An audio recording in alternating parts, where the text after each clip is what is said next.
good. I can't tell. Yeah, it looks good. Okay. Hi. So we are continuing work on RTP, which is not here, but here. So our RTP package. So we've done a couple of bits and pieces. We've implemented marshalling packets. So getting one of our packets here and then turning it into a bunch of bytes that we can send. And we've also done the opposite. So we're able to read in bytes and put them into our packet struct, which is awesome. The thing is that we don't really have any great testing.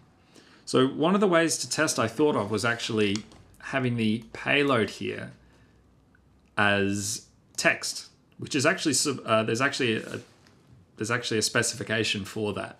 So there's a way to send text with RTP. That's pretty good because it's an easy way to specify a packet using code, because our code is also text. So just having it there without needing to worry about some kind of weird opaque payload, I think is super handy, especially because to put payloads in like audio, video, whatever else, we need to also implement. It's not just as simple as just putting the bytes in there and then just sort of hoping everything's okay. You need to, within the payload, you'll often have a header that has, for example, say you're doing mpeg4 video, or rather H.264 video, then it'll have its own header with a bunch of stuff in it. And so then as you're reading in some video, you need to, implement almost like a whole other protocol. And indeed, each RTP payload type will have its own RFC, which tells you about, how to transport that particular data in RTP. So text is going to be, is looking to be pretty easy. So we've got the spec for that. The thing is that, okay, say we are able to transport text, which looks relatively easy. Again, how do we test it? Do we have something that we can send packets to or receive packets from? I don't know of any for text. And I thought, well, actually, we shouldn't need one, because a lot of the stuff that, say we send a packet, payload is text, a lot of this stuff should be able to be set automatically. I think it should be able to be handled by our library. Now, why I say that is because we look here at, just take the simplest example, doing a GET request. In Go, you don't really think about anything, right? You just go, oh yeah, GET, and then you just get, some kind of URL. All right. So all of that stuff can be handled automatically. Now, of course, you can do, you can get a new request. There's h3.new request. There's also, of course, you can modify the transport, so you can get a new client. And then, within there has a whole bunch of its own things like timeouts or whatever. Within there, you can have a transport, which again is its own thing with its own bunch of parameters. But we can just do that in Go. That's for HTTP. I think this is possible for RTP too. And the reason why I think it is because we can do it with ffmpeg. So for example, one thing you can do is you can say, okay, run ffmpeg, take in a mpeg4 video. Let's say it's got H.264 audio in it, H.264 video, and then you can just send it over RTP like this, and it works. The same goes for, on at least what I'm familiar with, OpenBSD. You can read in from an actual, like a real hardware audio input, like for example a line-in jack on a laptop, or some kind of USB audio interface. Say it's specified with this little bit of text here. Don't worry about how that works, but point is that you can do that. you can encode it with, encode the audio from, from like the raw, what is it, the PCM? Not so good with audio, but anyway. Point is that you can encode it with a lossy codec, and again, just send it over RTP, and FFmpeg does everything for you. So the parameters that we've got here are that we know we have to, what we have manually done ourselves is we've set the actual like HTTP method of the request, which is get, and we've also given it a URL. Okay, same goes for here. In this case, we're specifying an input, which may, eventually turns into a bunch of bytes. And then the only other thing that we're setting is the output. Now, and the other thing we're setting actually is the payload type. And I want to put that here because we've given it that. Okay, so let's take a look at our,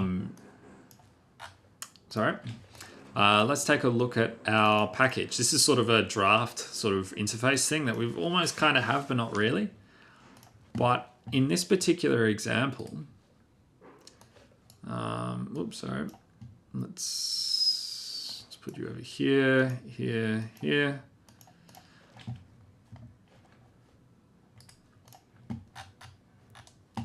So in this example, I'm dialing this particular address. So if we look at the FFmpeg thing, it's like I'm doing that. And then I'm reading in from the standard input. So let's say I'm reading in text, because that's the thing that we're going to be testing to transport, because that's easy. So I'm going to go, hello world. And then if I hit enter, then it should send that off. Let's put it actually like this way. And then that should send it off to rtp.example.com, blah, blah, blah. And then away it goes. And then if I do it again, then it should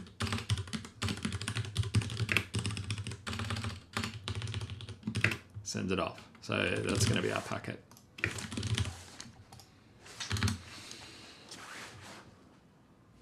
I think it's possible. Let's see what our packet actually looks like. So in our packet, our payload is just going to be, I'm not exactly 100% sure, but I'm pretty sure it literally is just the raw UTF-8 text. But we'll double check that, I can't remember. But then the other thing we need to, somebody needs to manage is the header. So let's have a look. So version, okay, well, we can have a default version, right? Because the only one that really is relevant in any, is this version from the RFC, and that's still back from 1997 or 6 or something. So that's easy. The marker will need to be handled either by us or the user, because depending on the stuff that you're transporting, you need to set the marker at different times. Now for text, I think all the text does is, I think when the text is initially transmitted. So I think the first packet, the marker bit is set, and then that's it afterwards. So that's fine. I'm pretty sure the library can handle that. But yeah, point is that we don't need to really worry about it too much right now. We'll come back to that though. Okay, the payload type. Yeah, this is interesting. So I think we're going to need to, we're going to have to set that automatically. I think that'll have to be set by the user, like by the consumer of the package. Because we're not going to, read in like the first bytes that are given to us and sort of try and magically detect it. FFmpeg does that, but yeah, I mean, it's a little bit too magic for my liking, I think. The sequence. Okay, well, this is easy. This should be randomly assigned and then incremented by 1 for each packet transmitted. So as a user of the package, we don't need to think about that. In the same way that when we do an HTTP request, we don't need to worry about, all the TCP stuff there. We don't need to worry about, the ordering of the packets. That's handled by the package. That could be handled for us. Timestamp, same thing. Could be handled for us. Sync source, again, handled for us, randomly assigned at first. Same timestamp, randomly assigned and then incremented. Contribution source. I don't know about this. Gonna have to look at a different type of payload and see how it fits in. Extension is, highly recommended to never use that. So cool, we don't have to worry about it. What I've come up with is a thing called a session. So the way it works is that you get yourself you dial something and then you start off with, I'm going to spell it out fully, a session. And then, if it's nil, then okay, just freak out.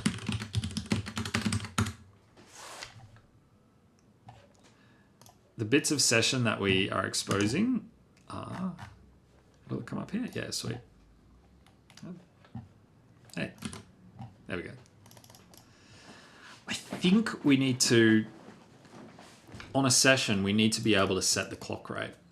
So what that means is if you're following along with our previous stuff, mpeg transport stream,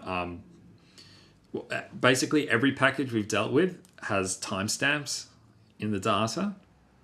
And what those timestamps looks like depends on what you're dealing with. These aren't like Unix timestamps, like seconds since a certain time. These are ones that are used for synchronization and have a lot more resolution than the number of seconds. The one that we've been most dealing with are the number of ticks of a 90 kilohertz clock.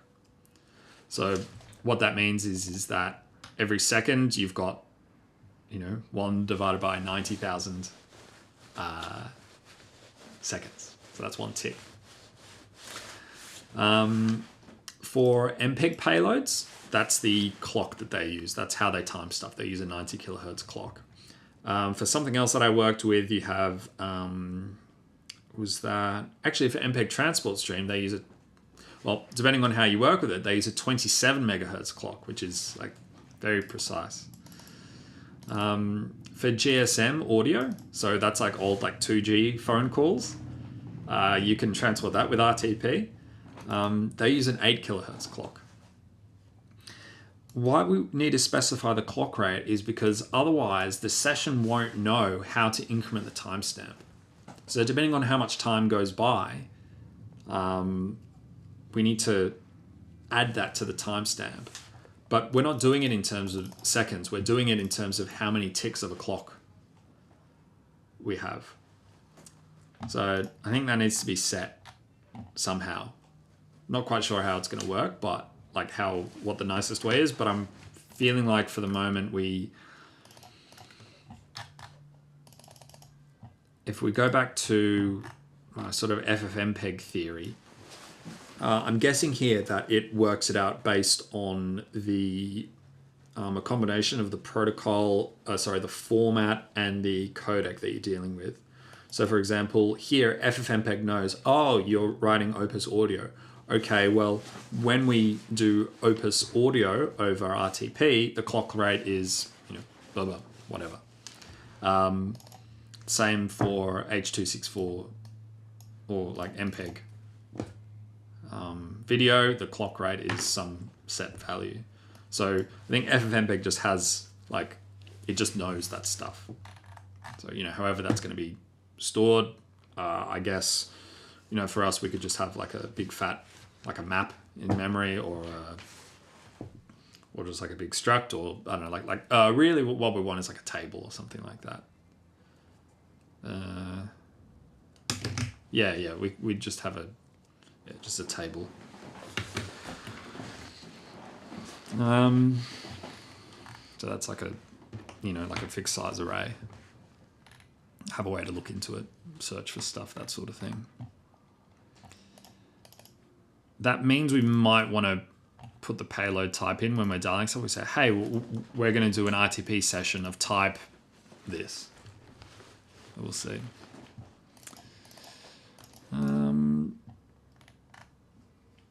So for here, I feel like we're going to do session.clock equals, you know, 90, 1, 2, 3.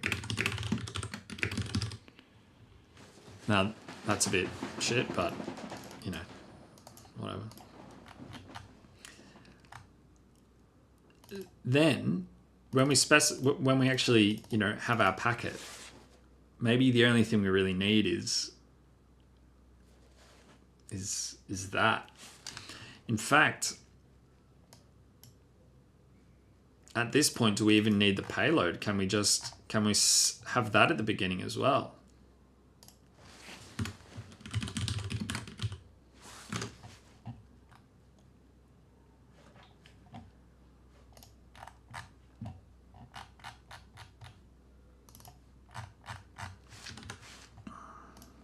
Something like here. And then we could get the payload type.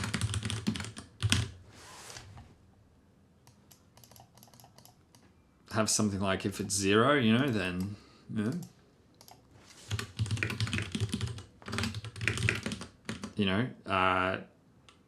tries, automatic detection. Something like that. This is tricky as well because the payload type here can also be dynamic. So for example, I know that when you're transporting like JPEG video, then yeah, the payload type is can be, yeah, it's dynamic.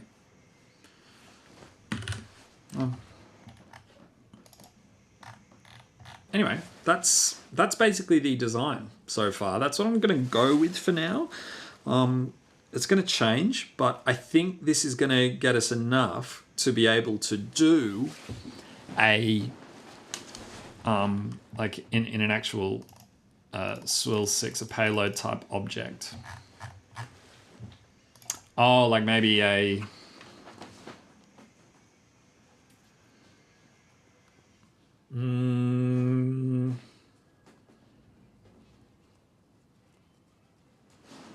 object? Oh, you mean like what is this? This is just I've just set it like this for now because we're gonna have a few different, we've got a string method on it and stuff. Or do you mean maybe I can store more information in the payload? Have a payload type data structure that has the clock rate in it?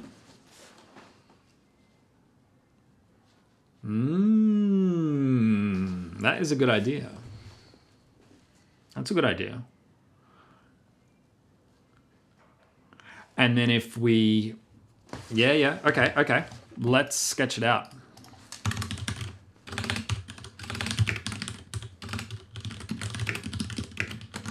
So we'd have the actual that, and then we'd have the clock. Now let's say, so let's do text.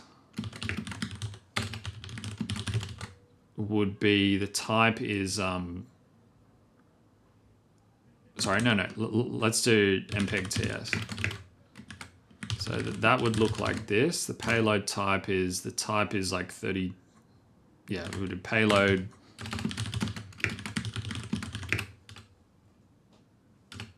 mp2t or something, and the clock is 90, 1, 2, 3.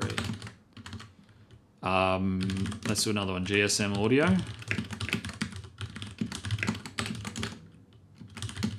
I'm just kind of seeing how this kind of feels. I know this is a weird way of doing it, but type.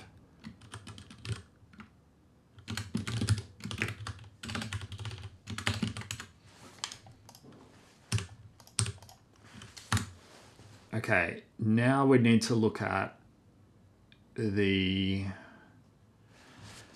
dynamic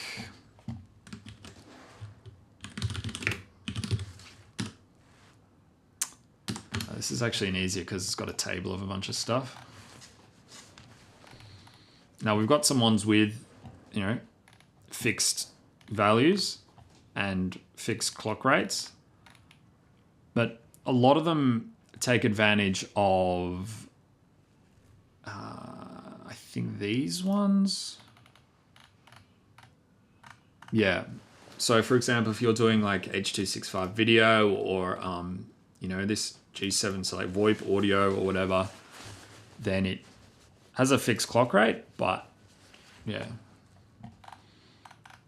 Just not sure how to represent it.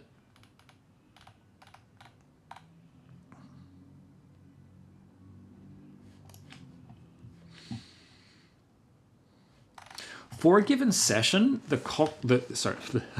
for a given RTP session, the clock rate must be constant.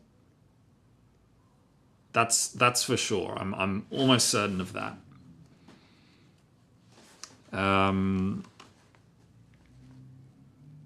Yeah. So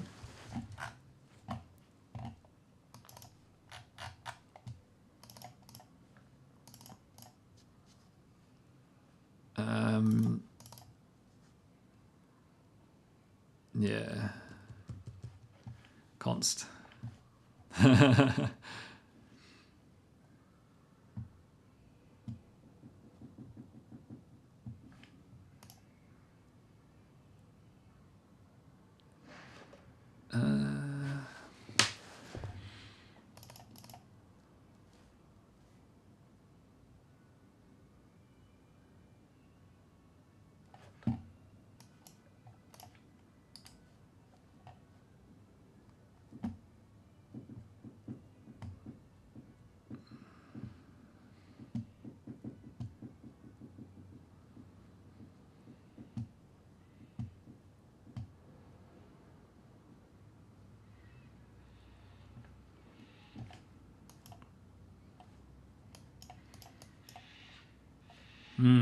Sorry, this is kind of boring. I'm just sitting here thinking. Yeah, this is a tricky thing designing. Like when you're just hammering out code, it kind of like works live. But when you're really thinking like this and doing design stuff, it's like, ooh, I don't know.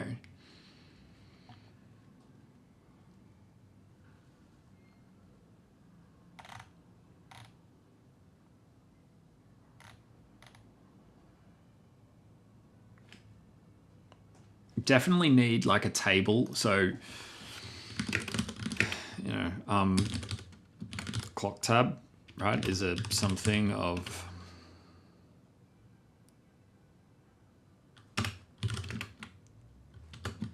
right, and then we're going to have mpeg.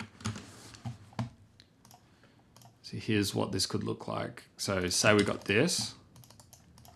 That is going to be 9123, like that. That 100%. Iterate. Yeah. Yeah, that's true. Yeah. Yeah, so what?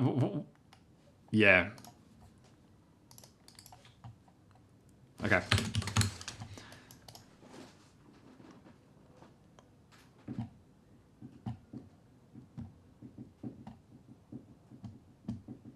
And then this isn't even that. This doesn't even make sense, right? I mean, I guess we'd have like a map of payload to int.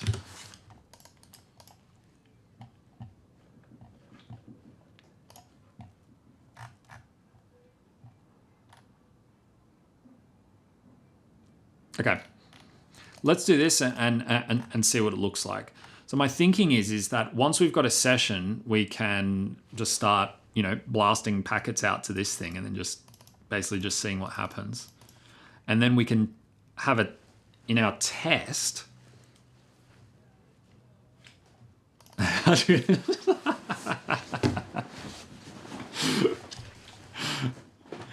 Sul says, can people see that? Yeah. Iteration takes you from theory to reality, and it's hard to argue with reality, but I try. Somebody's got to do it. If we really didn't argue with reality, then... Oh. Okay. Yeah, let's try this thing. So in transmit, we need to start like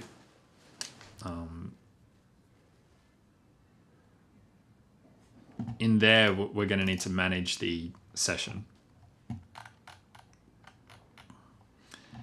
So what's going to happen? When we start transmit, we're going to we're going to take the sequence from our session and put that into the packet.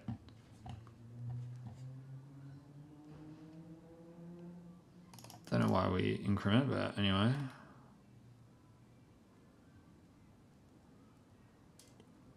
Oh yeah, because we've set it and then we can, increment it, yeah. Ready for the next packet. So sequence holds the, yeah, you know what? You know what we need to do here? We're going to need to actually use the code we're writing. So let's do this. We're going to go session test. All right, let's go. Yep.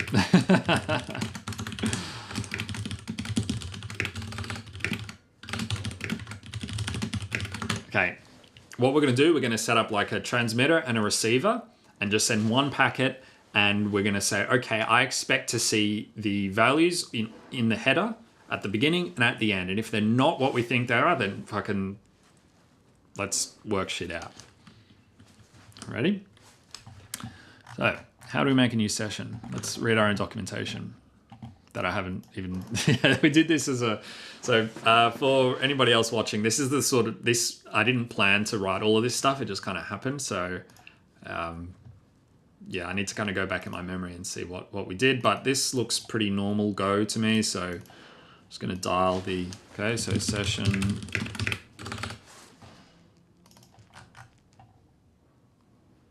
Let's go that. How can I learn, guys? See that YouTube only has beginner video shows. Only if you how to create backend service, one get post, put and delete. There are lots of books and rules about it. I don't like reading books. The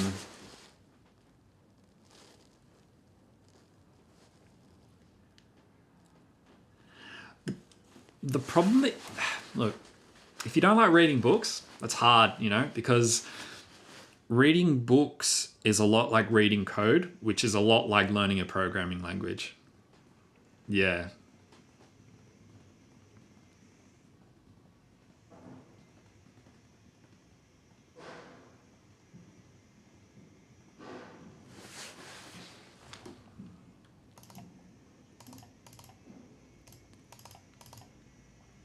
Last week I fixed code that was throwing away closes intentionally because we don't know what to do with them.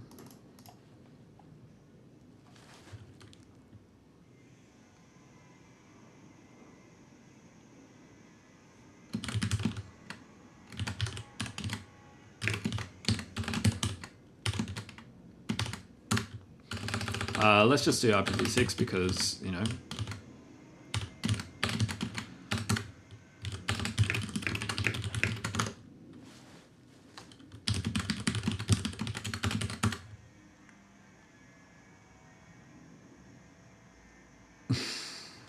I watched a video by the Primagen. Normally, I find that kind of hyper character thing very difficult for me personally.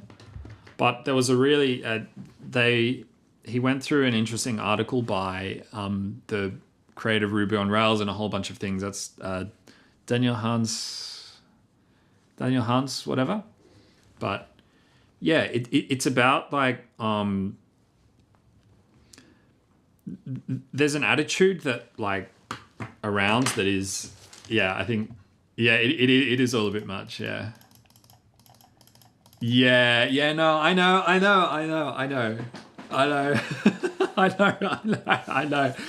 know the whole thing was all like hype, and I'm like, what the fuck? Like, this is tech. Like, we don't. Anyway, there was an interesting point, right? And I watched them because I'm trying to challenge myself because I kind of stick to my little bubble of stuff. Fucking oath. Anyway, it's what was I saying? What was that? Because we don't know what to do with them. Yeah, exactly. Like this, there's an attitude of like, oh, it's all magic, and so like, we expect that it's like that we should use it like magic, But the computers aren't magic. You know, like the whole point is that they're not these, you know, it isn't like biology. It's not, it is not as complex as that. Really, it isn't. And so I think that the attitude that maybe we should say is, hey, like, it's okay, like, read the books, try and work stuff out. I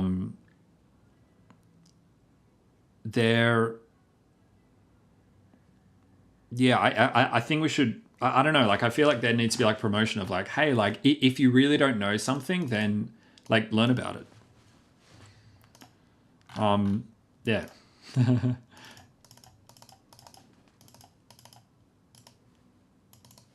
Oh, nice. Yeah. Project. Yeah, I know. It's all a bit. Yeah, I know. Look, anyway, I don't know. I can't say. It's just, look, like a lot of commentary. Like I don't even like commentary even. Yeah. Yeah. So I think he's Arch, by the way. Yeah. Yeah. Of course, yeah. It's cool. I'm just, all I'm commenting on is tone and character. I got nothing to do with anything like about the person or anything. I got no idea. I don't even like, I love, as I say, I love what, I reckon people should put a lot more stuff out there. But yeah, Lovely Hunter, if you read the books, like, yeah, like, just, yeah, ask the questions and like, good luck, man, you know? Yeah.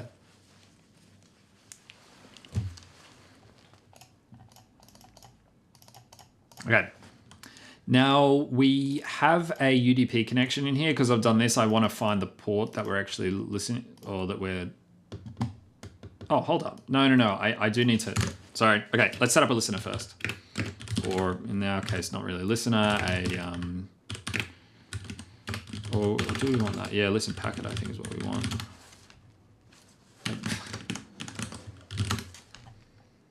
Packet con.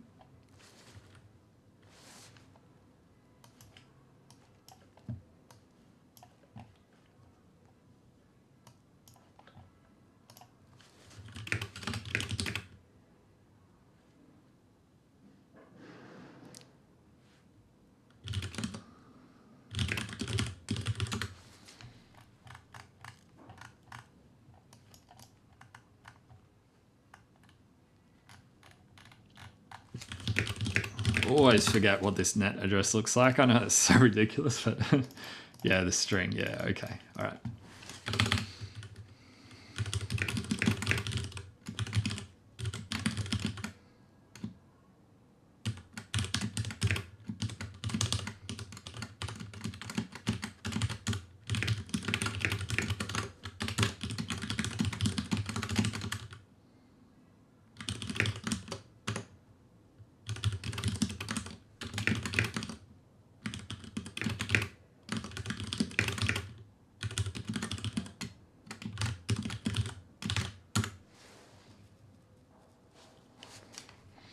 Actually, I think I can just dump that right in there.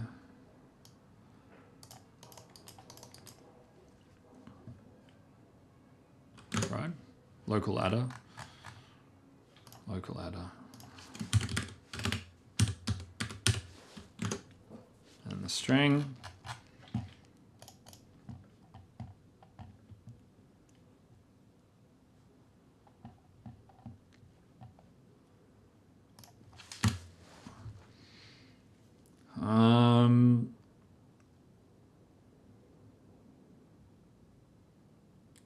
Okay, so we've got a little, let's say a little pipe set up. So let's send a packet through. First, let's define a packet.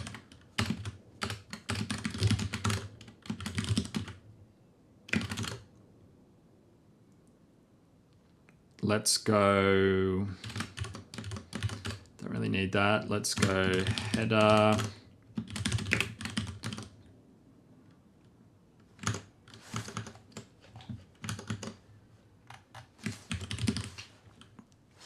T140, text is dynamic, okay. Yes, the text over IP. I can't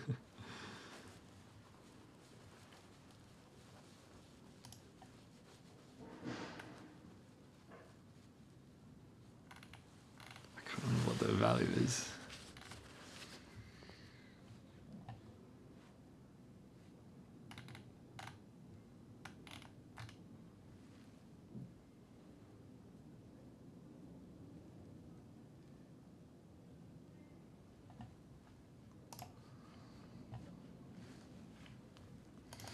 Let's read that.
There we go. Clock frames of 1,000 hertz must be used.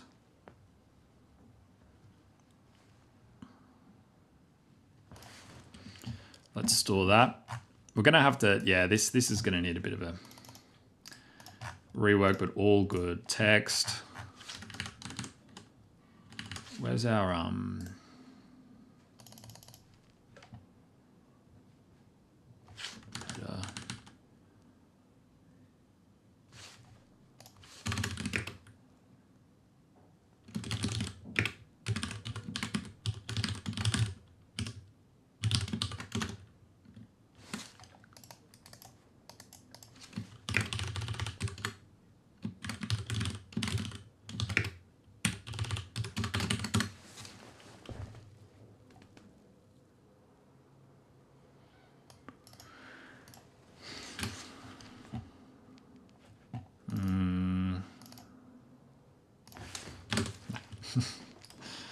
not allowed to get to that.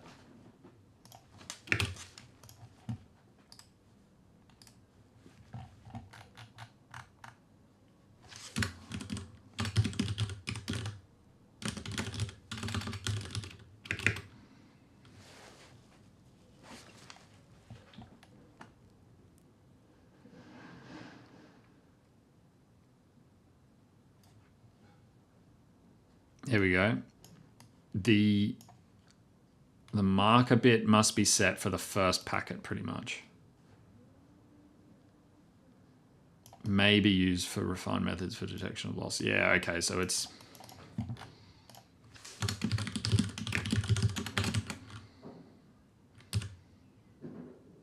And the payload is going to be...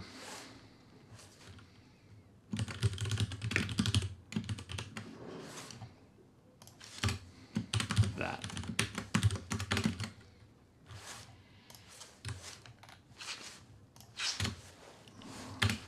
And then what we're going to do is we're going to sleep for 2 seconds and then send the same thing again.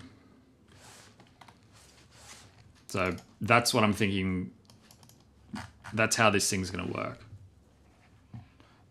Maybe we'll send the same thing like 5 times or whatever, blah, blah, blah, and then we'll kind of just go from it from there.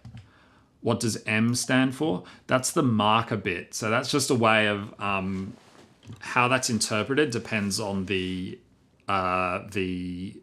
thing being transported. So I think, yeah, you need to look into each payload. So let's say, for example, at least for the text payload, it means it's like the beginning of the text. For the, I was looking at the JPEG access video. I think it means that it's the, I can't remember what it means. Yeah, I can't remember, but it was sort of like a marker to set like, hey, like there's, yeah, it's sort of a way to section out like some of the, I can't remember. But yeah, it depends on the, it's just like an arbitrary like Boolean flag that you can set. What was it for JPEG XS video? I just can't remember off the top of my head. Maybe the, nah, I can't remember.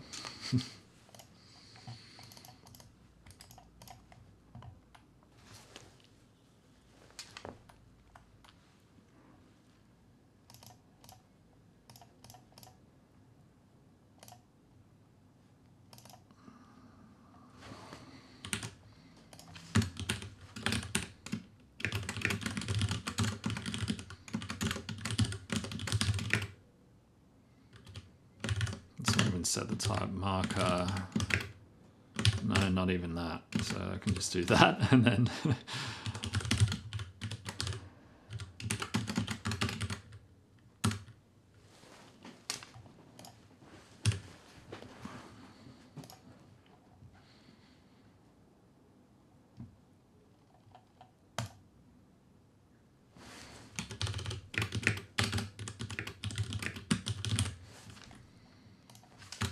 hey, let's send this thing. So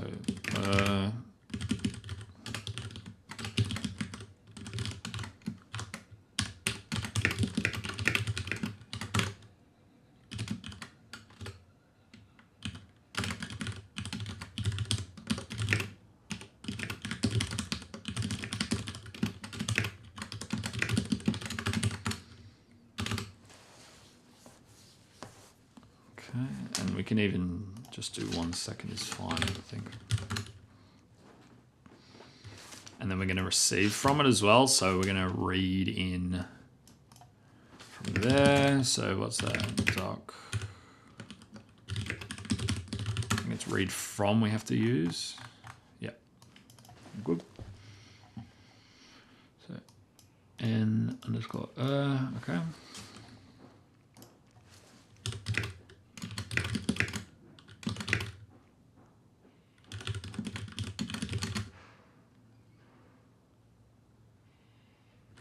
What do we need to do? Give it an array by. Okay, so let's do. What's that magic number? Anyway, we're just going to do this.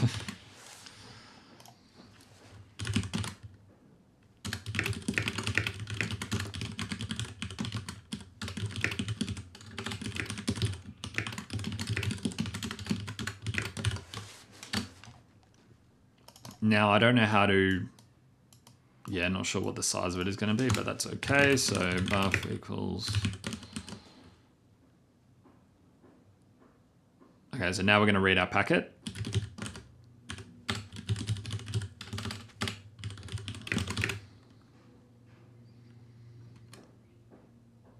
We're going to unmarshal, right? Yeah, so.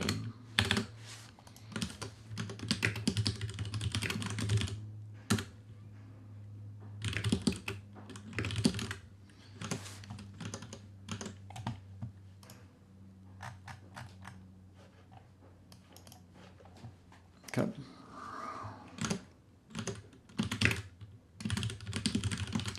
From buff, but only of course up to where it read to, and then we're going to write it into, we're going to fill up this received. Again, we're just going to have to, you know, just pretty dumb right now. Well, Marshall.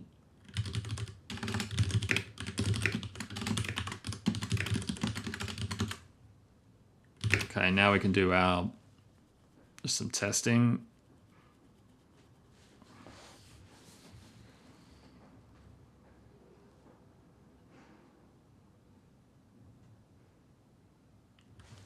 What do we expect? So let's look at our packet and see.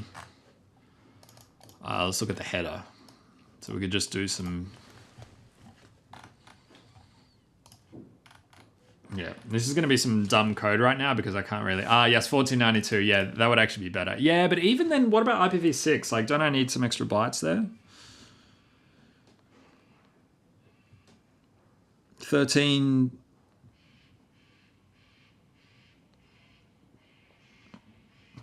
something. I should have that as a constant. Maybe I do have it somewhere. I don't know.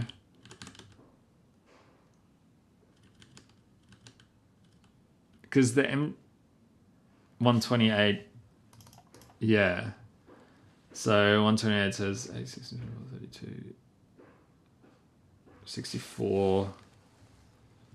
So 12, 15. Yeah. So that's 1500. Wait, no. What's the sort of standard MTU that we sort of say? It's 14.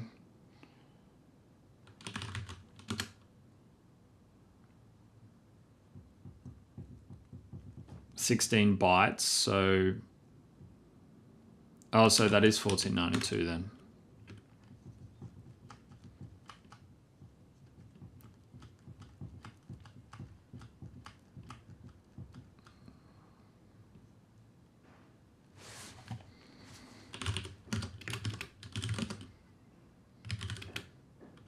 I should really save that somewhere, but that's the...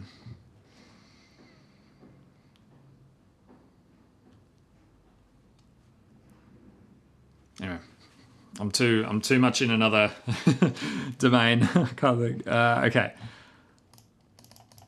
Let's check this now, right? If received header version not equal, right? Now we can go and start checking that things are what we expect.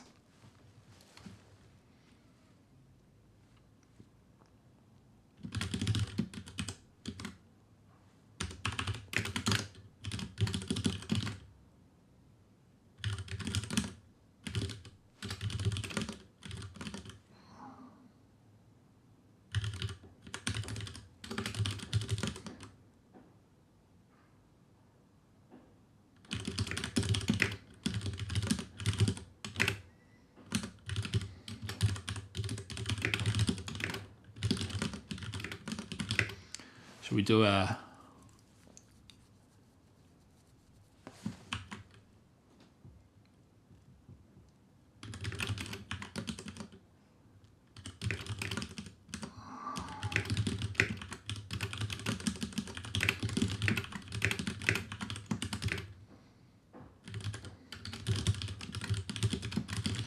This is very much the write shit down method right now, so I'm not saying this is good. What we wanted was version RFC 3550. Iterate from there. Okay, padding, don't know, marker. Okay, so if the... Did we set that before? Yeah, we did. And the type, ooh, we're gonna work that out in a bit.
Okay, payload type.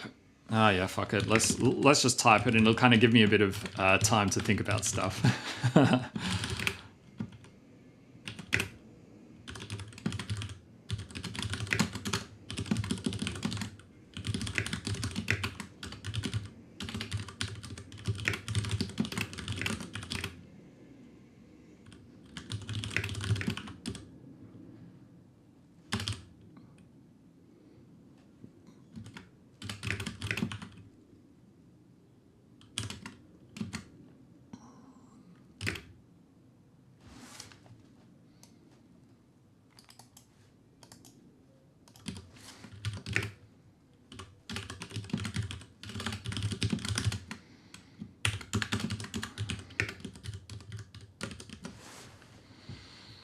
Okay, sequence is set automatically. We don't care about it. Well, we do, but we're going to test that afterwards, right? So the next packet we receive, the sequence should be incremented by 1.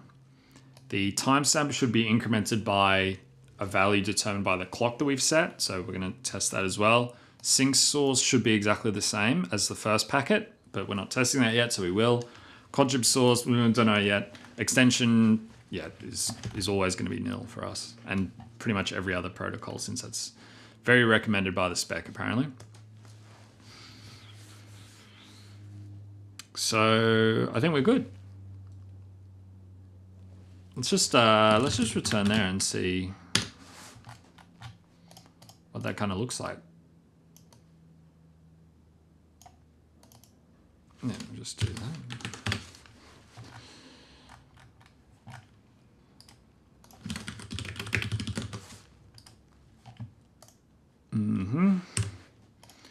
Type, okay.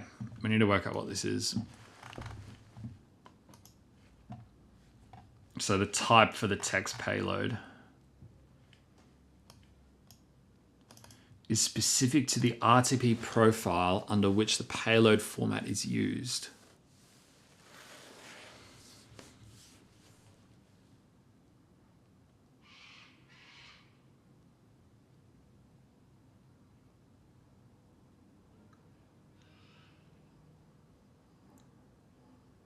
I understand this now. Okay.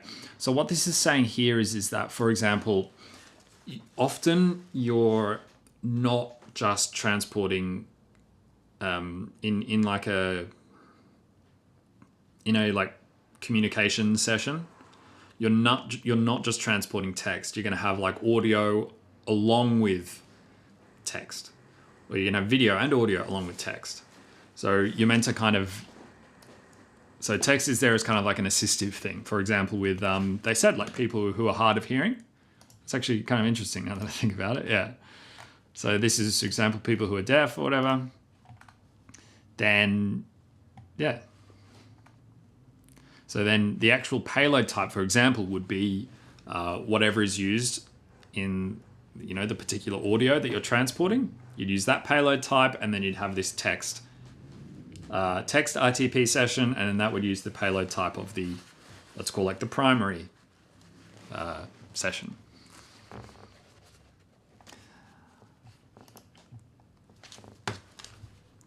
So let's have a look at section 10 as it suggests. Because in our case, we're just transporting text on its own, which is a bit weird.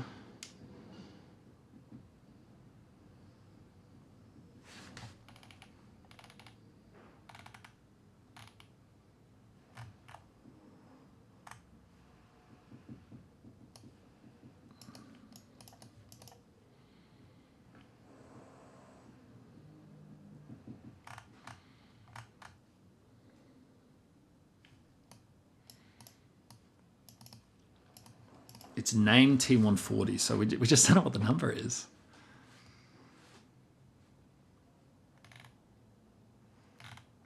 That's the MIME type, but that's not really what we're... Here we go, session description.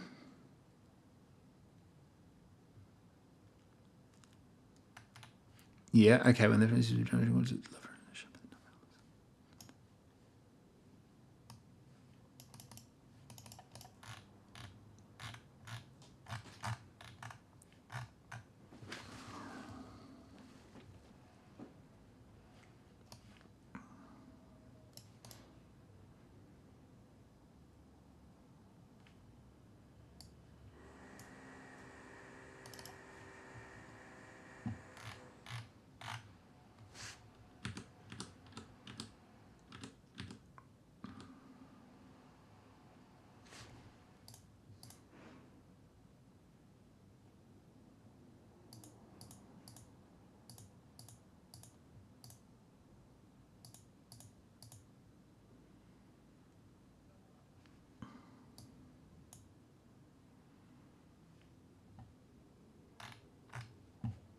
just dynamic.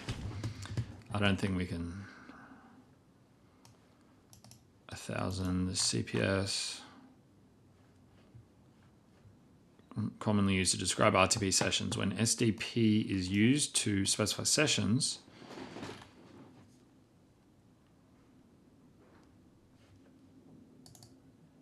RFC 4102. Maybe we need to look at that.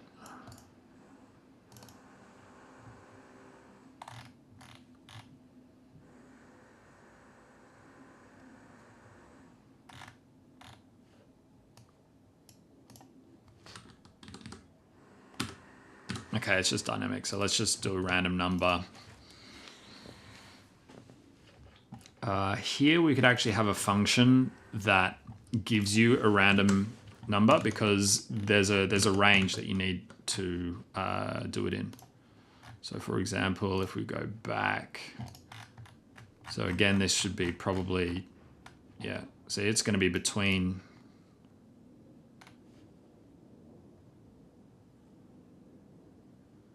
yeah, 77 to 95 inclusive. So we could probably have like a function that's like, new payload type, random payload types, something like that.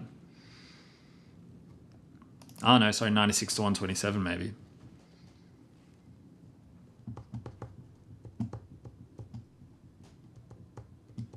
Oh, 5004 and 5005 are the standard ports as well.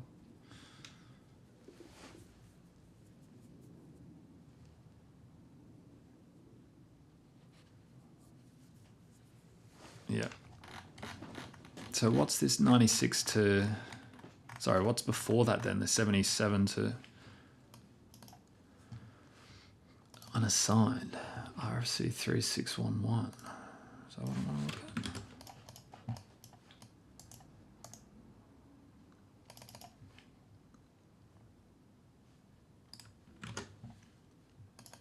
Let's look at that RFC 3.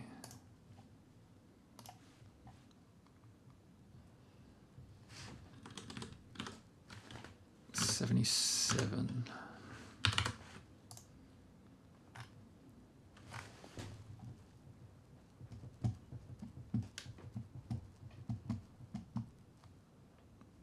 Ah, unassigned is different from dynamic. So dynamic is meant for, yeah, okay, I get it. So here it would be like, we need to, yeah, let's have a function down here. Be like dynamic.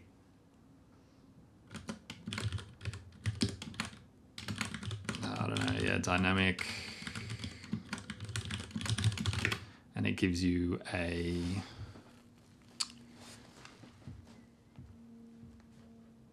oh, it gives you a payload type. All right, but the value is actually between, yeah, I got it, I got it. Here's what we're gonna do. So we're gonna go up here, payload type, yeah, and then you're gonna have a thing that returns, something, yeah, something like this, and then we're gonna go return the rand,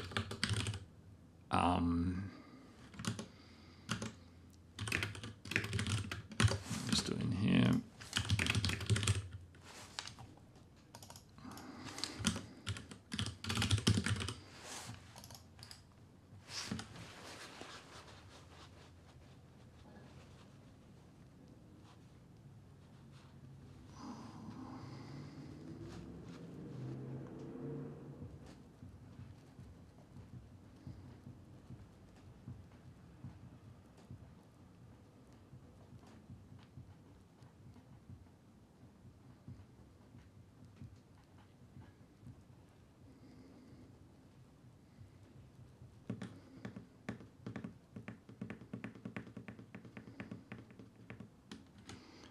How am I going to get that?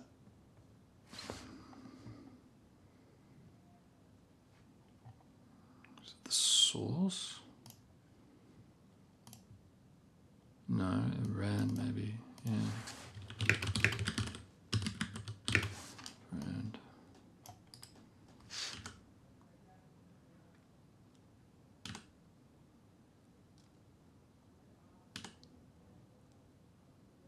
What's a reliable way to get something between a random value between 96 and 127? I can't even think. Usually I do,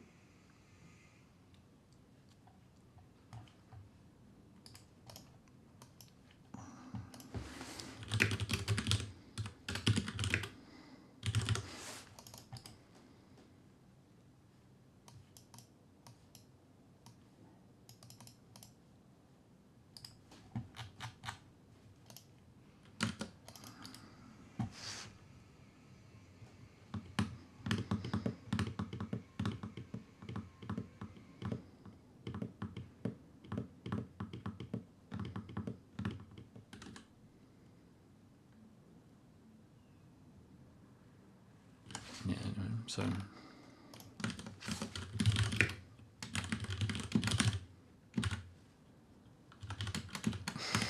right.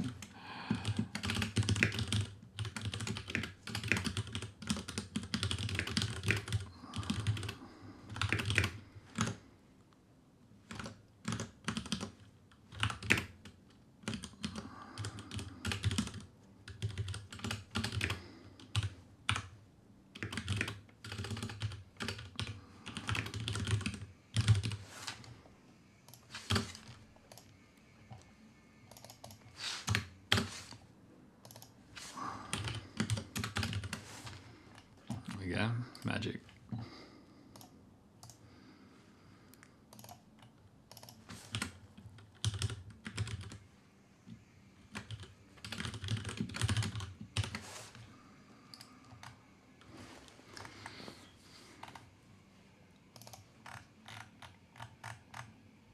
But that needs to be constant throughout, so that's going to be session. Yeah, so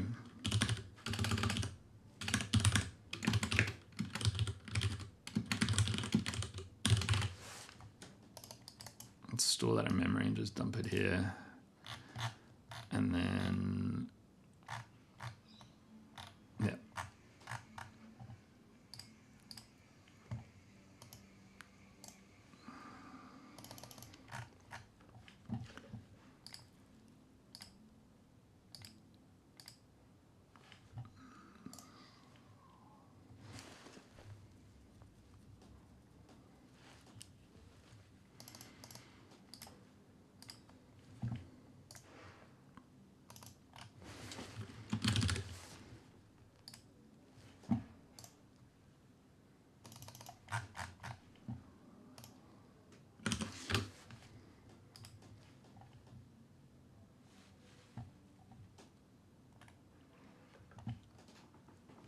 Okay. Apparently that worked.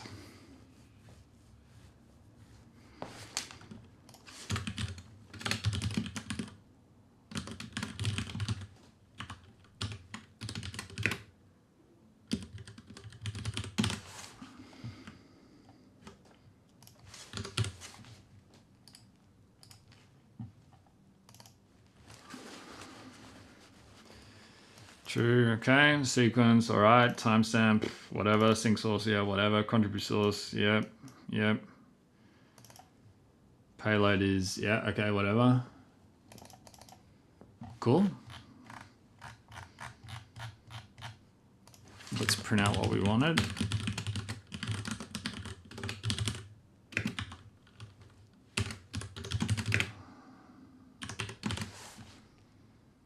Well, actually, yeah, no, this is going to be interesting because this is going to be like what we actually, yeah.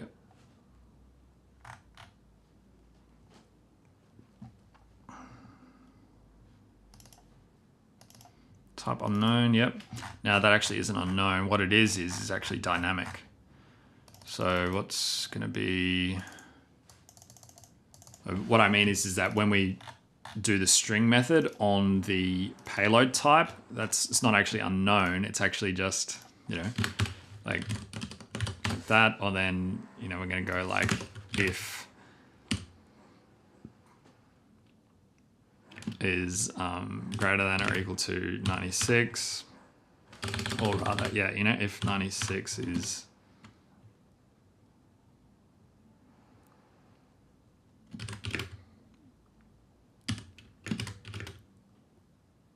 do that in Go. I kind of, I'm just, my brain, this is what happens when you don't program for a week. It's like, you can't even remember how to do it.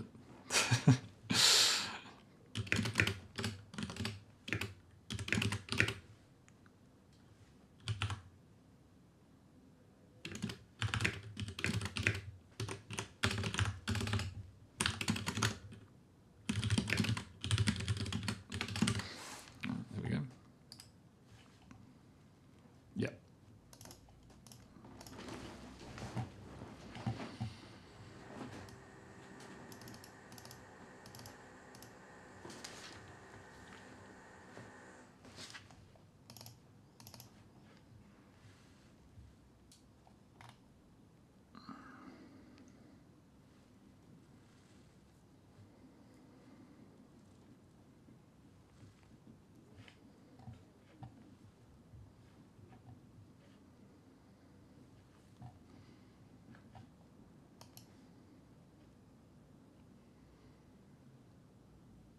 That looks good. Okay. So now we sleep. And then let's send the same thing again. So we're going to go and we're going to do another packet. And then this time that packet is, do we need to set anything? Yeah, we're going to need to set the same type and no marker. So the type we're going to set again. So the type is that. And then the payload is by. And then we're going to do it again. So if is.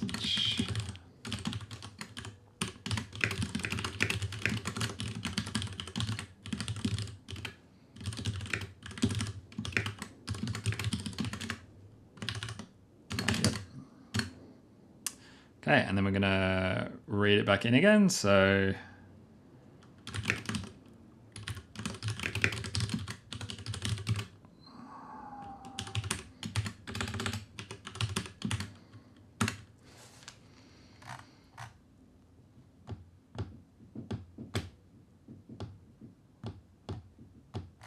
oh no, actually I can just reuse it. I don't even need to do that. Okay, so we're gonna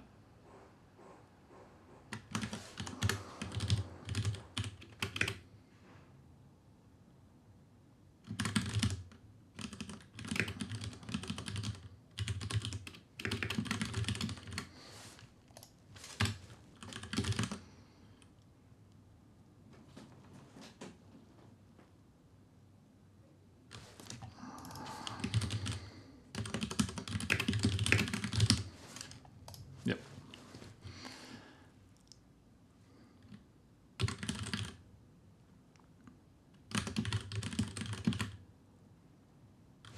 Oops, transmit, and then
almost there.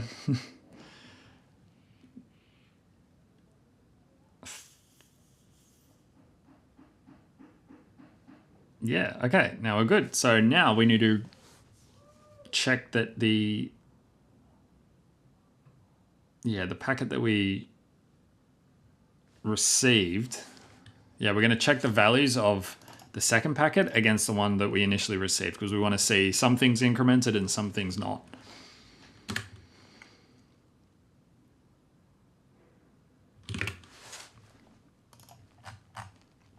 So we're going to go through this sort of thing again. So we're going to say, okay, if the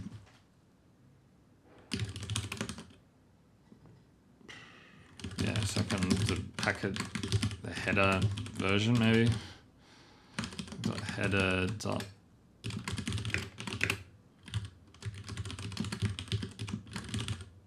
let's call this one first.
do.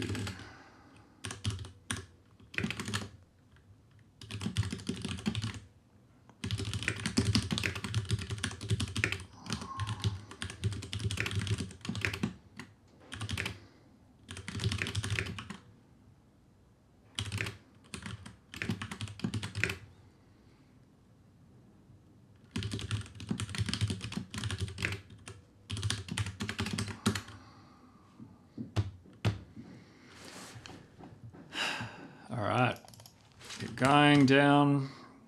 Parker, on the marker, no. Payload type done, sequence. Okay, now we're going to do this. If the second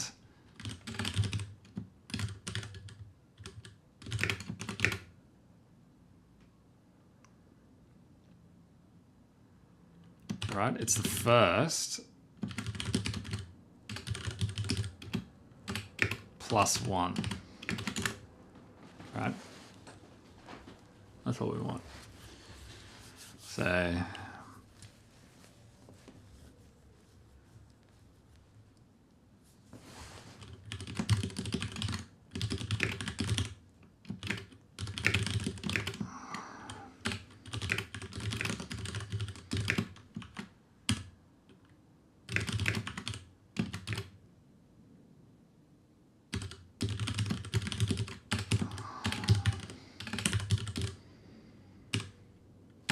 we want first. That's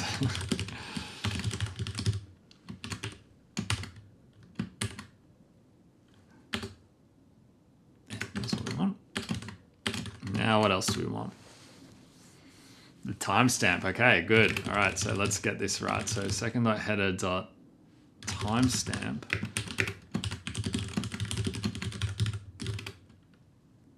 Now this should, timestamp. It should be 1 times, it's 1,000.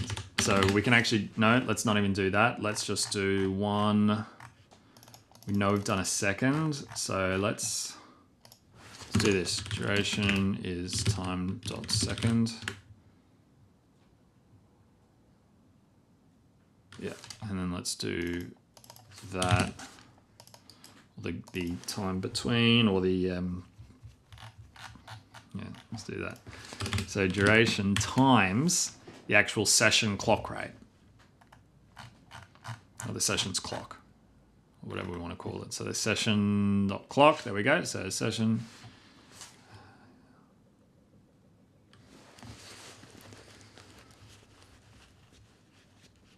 Is that right? 1,000.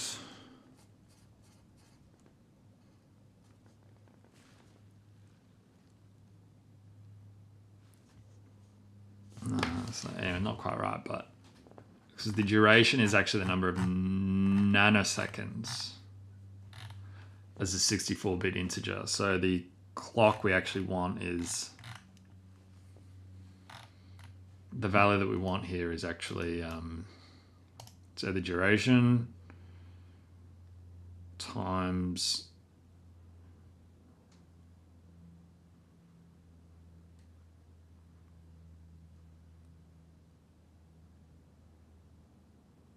we want to, how many seconds are in it,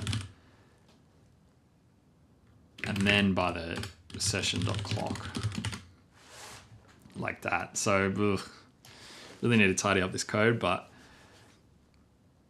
yeah.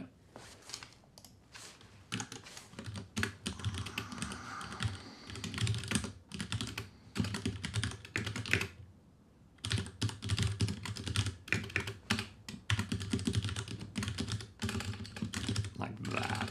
That's what we really want. So yeah, that's a time, that's the int. So hopefully then we can just go like that.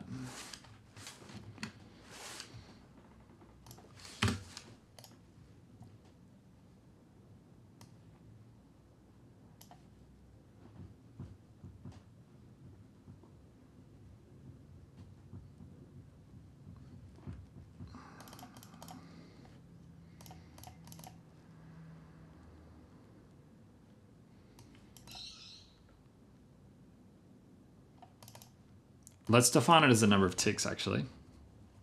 So we want that many ticks difference. So we want the ticks difference we want is actually, so the want diff is just 1,000 because it's time dot second time session like that. Yeah.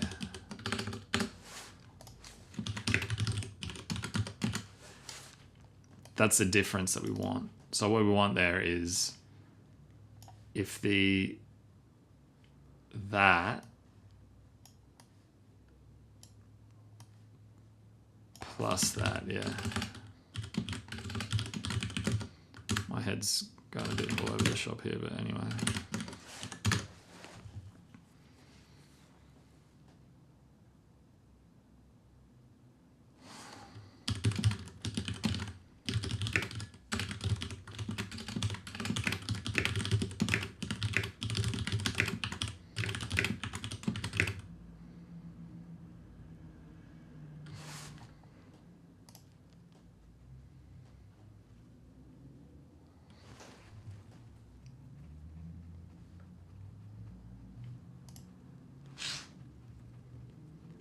Head hurts. Might need to take a break in a sec.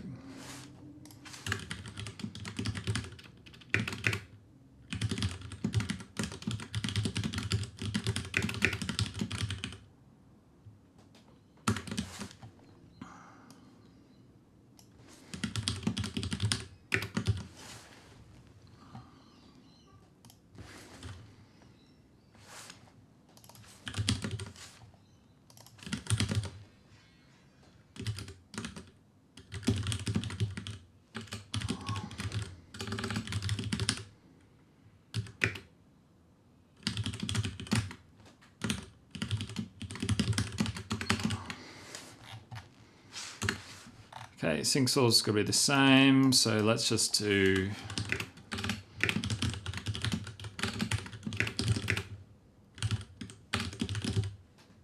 and oh no, this is actually not easy. Okay, if second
yeah. Okay, and then we'll do change that to an end.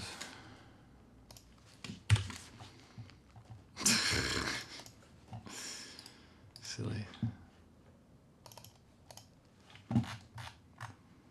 Okay, apparently that worked, so let's just do that.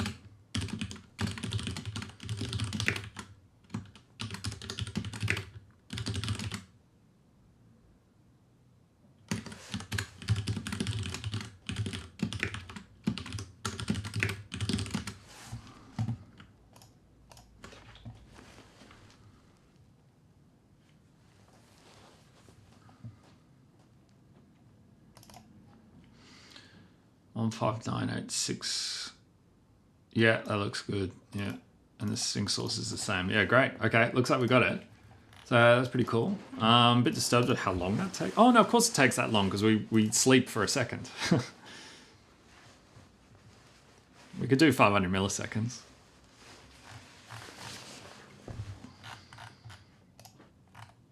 but the second is nice. Okay, I'm gonna take a quick break because I don't know, I feel a bit sick, to be honest. Might have a cold or a flu or something. So yeah, if you just give me a sec, and I'll grab lunch and all that. So I should be back in about 30 minutes. I will put on my, let's put that there. Oh yeah, nice. Okay, there we go. I've already got that ready. Let's say, why is that cropped? There we go.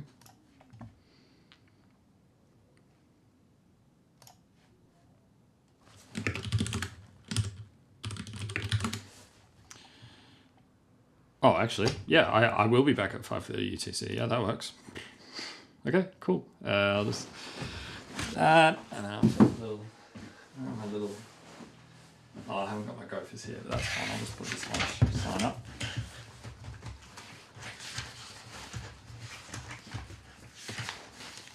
Okay.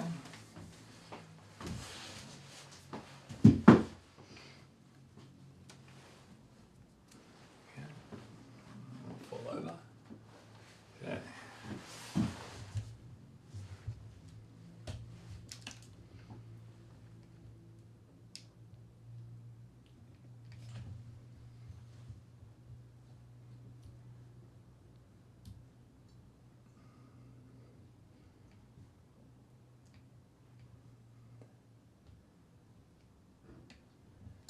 Easy. All right. See you in about half an hour. Thanks.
Hey there, SBJS. So I didn't see you before I got food.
All right, let's get going.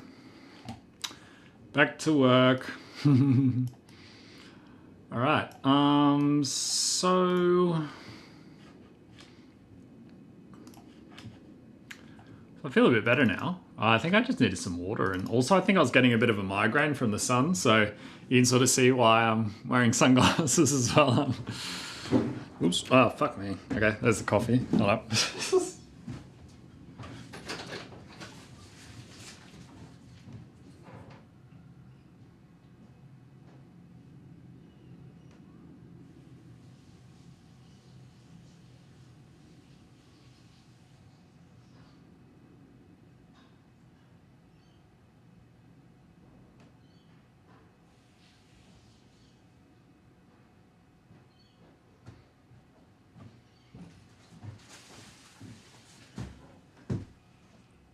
Hey, how's it going?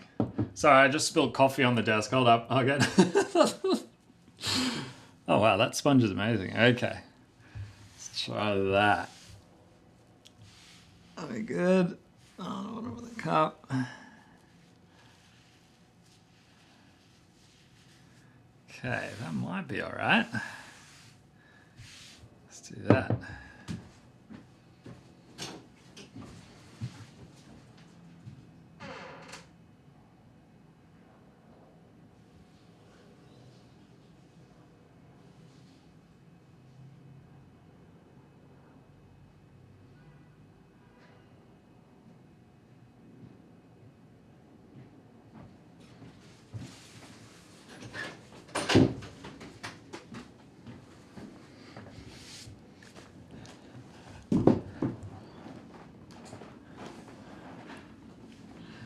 Oh, shit. Oh, no, man. That's awesome. Thanks.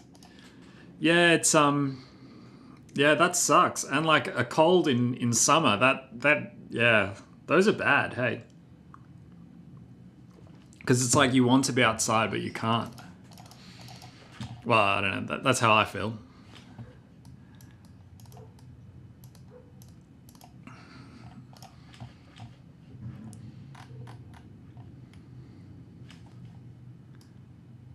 Yeah, yeah. Oh, there's a midsummer celebration? It's cool. Hey, how's it going?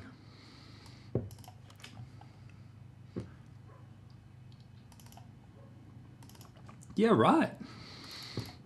Yeah, I guess because it's the longest day of the year. Same here. It's the shortest day of the year.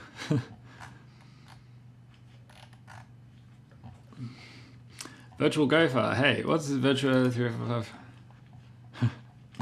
Yeah. Okay. So, why no chat on YouTube? I can't be bothered to try and have two chats open at the same time. I find it kind of, I don't know, I'm super bad at multitasking. So having two windows open, yeah. Oh, hey. Yeah, I remember. Yeah. How's it going?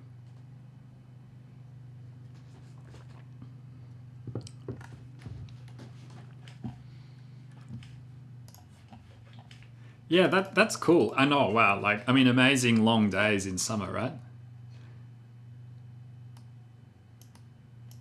Oh, yeah.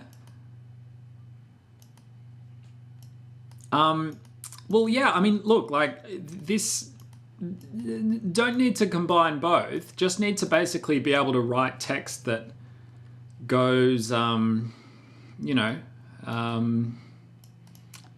anything that spits out text in this format would be great. And then, because it's easy enough to pipe it into here, it's just as long as it, you can write, if you just, write bytes to a pipe, then we're sweet. But yeah, if you really want to, thanks, man. That's super cool. Thank you. Oh, yeah, this one. Yeah.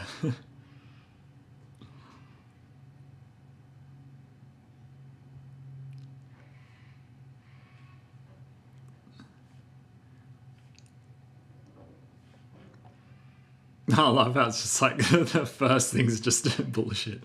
Yeah, okay.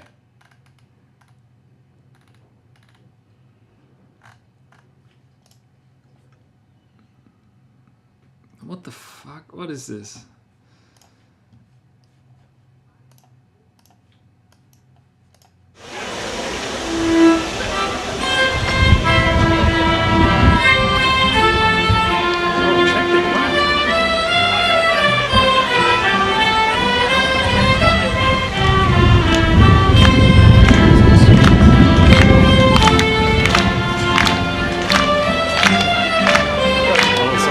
Super clicking. Sorry, I just realized how loud the music was. What? Weird stuff. Oh.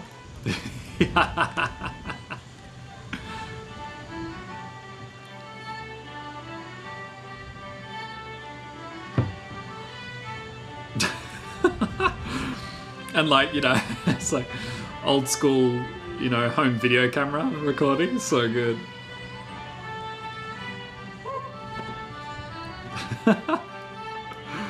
Okay.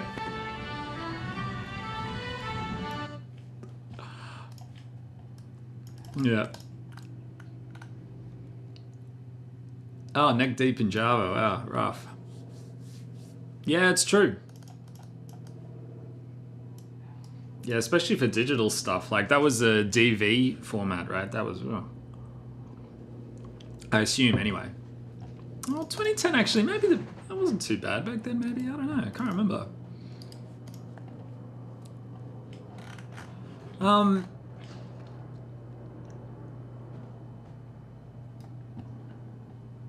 Okay, so what we're going to do is we're going to do floor is 6. So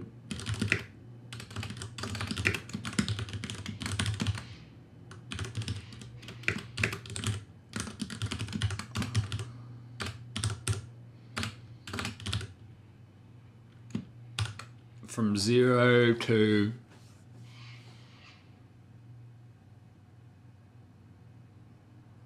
so to get a random number, then we're going to go plus, what's that, 31? inclusive, right? Yep. There. Okay, now we've actually got an actual random number. Yeah, that's good. Is that going to give us math around? Yeah. It doesn't need to be cryptographically secure, whatever, it's fine.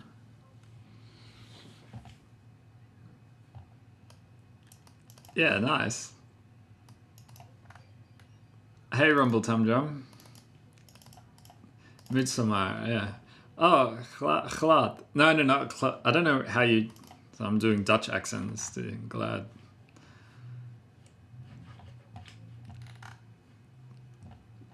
Okay, so we have a little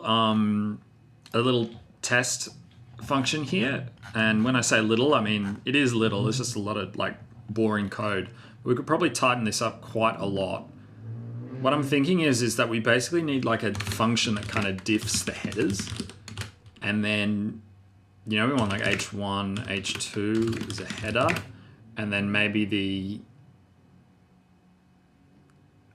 G gladiator. Yeah, like a, yeah. My bad.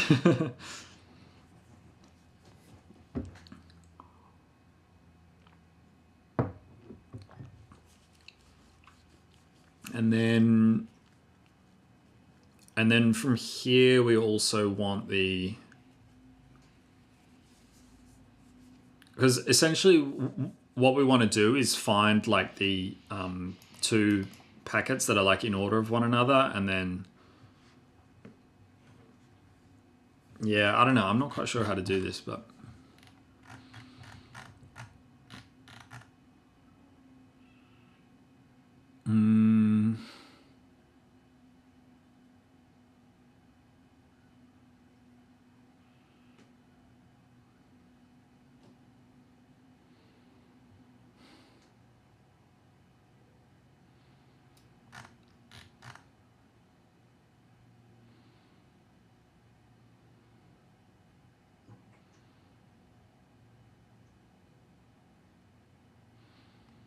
and then we can have here the ticks difference is that, and then we're gonna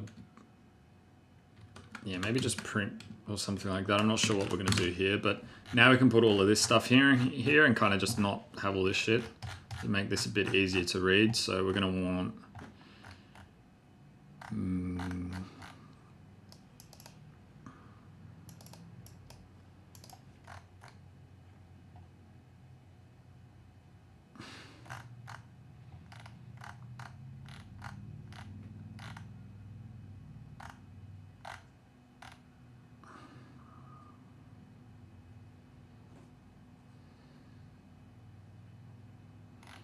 let's just do the first and the second one.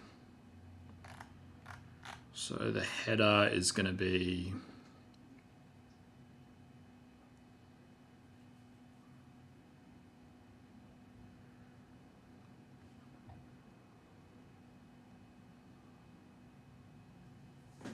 don't know how to test this kind of nicely, because these are the values that we're kind of putting in, yeah, and then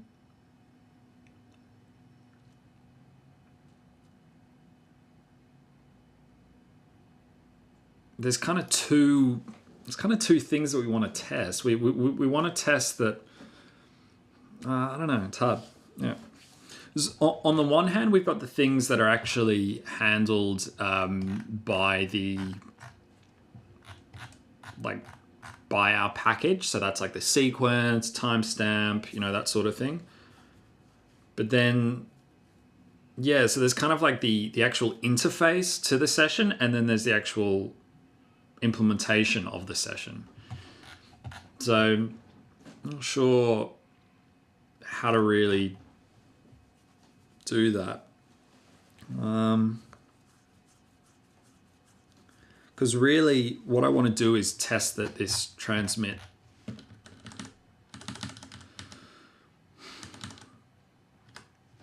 if I go to Marshall, where's, oh yeah, okay, so let me open up. First, let's rename this text to session.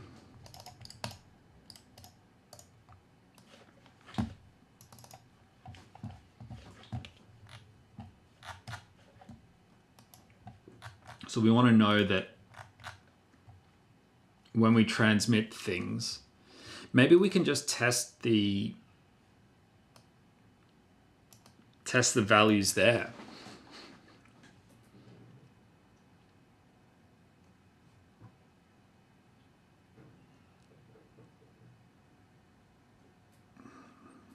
So let's say we just transmit like a whole bunch of packets, and then we just test that the values in here are kind of what we want them to be. So then we're testing like the kind of the internals, which we do need. And then we can have a more like end-to-end test, which is what we've kind of done here. But there's just too much here. Like I don't like like if something goes wrong, I'm like, well, like what happened? You know, it's too much. I don't, yeah. So maybe we should just do some testing there. Because no doubt we're going to change how the state of the session is sort of managed. But we do want, you know, like we're almost certain we're going to have these values here.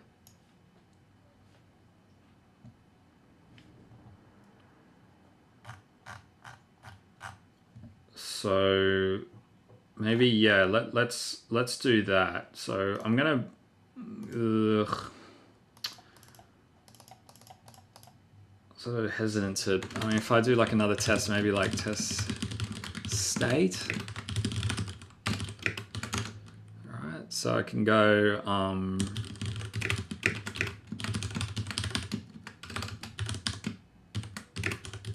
we can just go like, send it to basically nowhere, I guess, or can we send it to a black hole?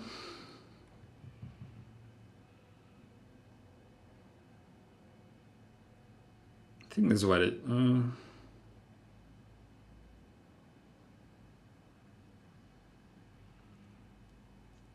yeah, let's just do that.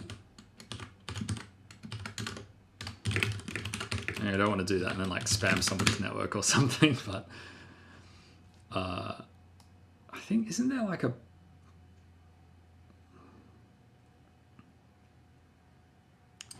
some IP, is it the IP addresses or...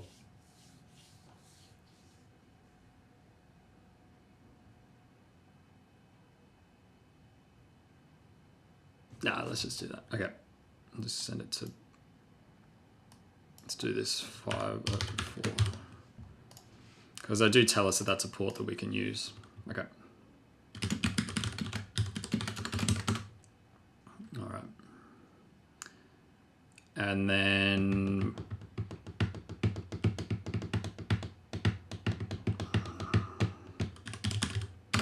let's get all this. So for our... so all we're going to use is a packet that's just a text payload packet.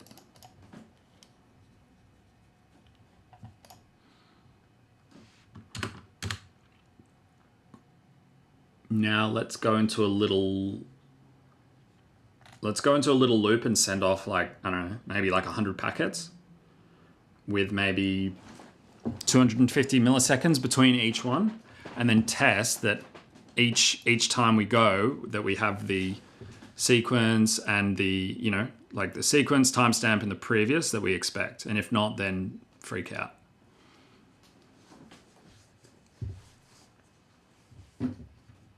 It seems all right. I'm your #1 fan. Thank you very much, Gnome Truther.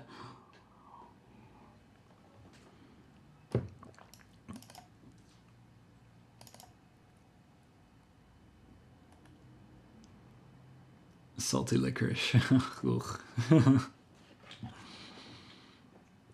They have that in the Netherlands. They have like dubbel zout and triple zout, like double salty, triple salty. Yeah, ugh. Crazy stuff.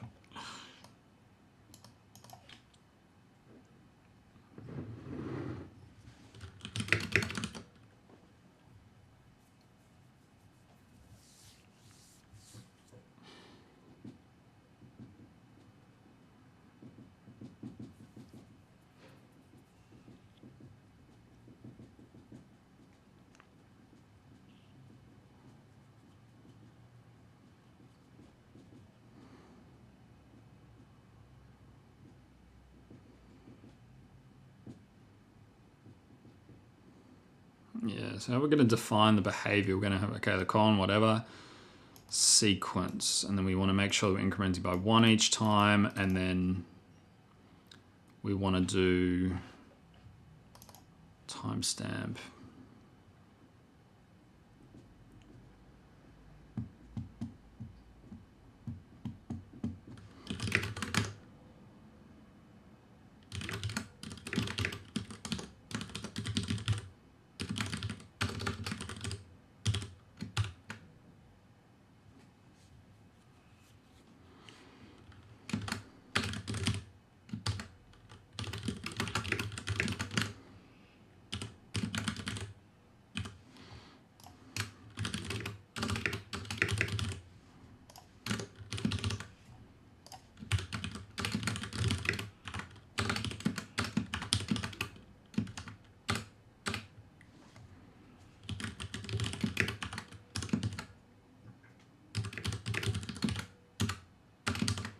Something like that.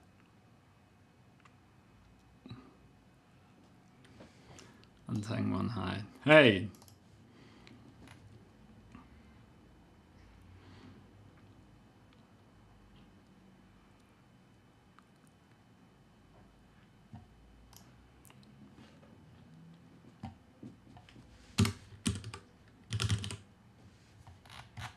How does it get the init?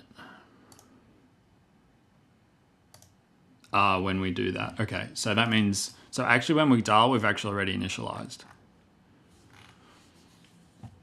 So that means we can actually just test from there. So when we transmit, we want things to be incremented. So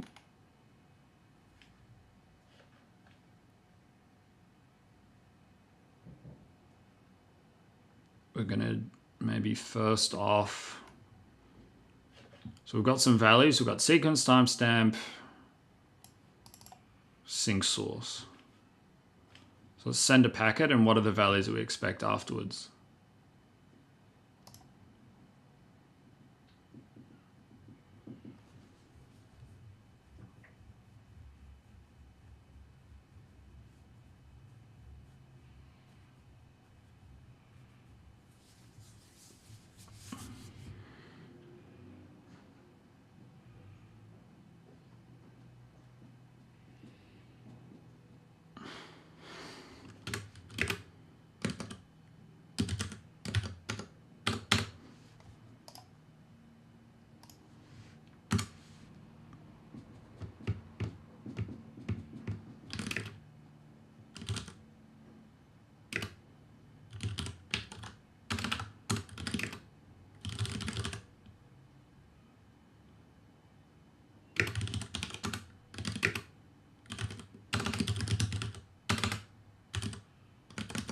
Maybe we'll go like,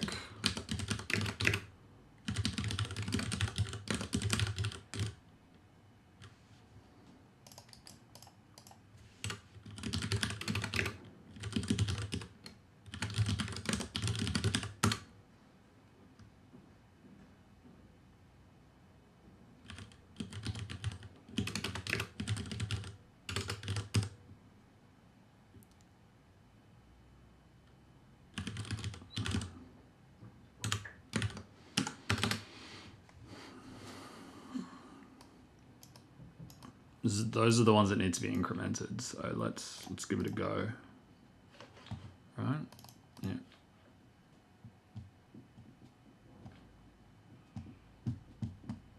Okay, so if we've transmitted a packet, that means that we want to check if the sequence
sleep for a second. Maybe we'll do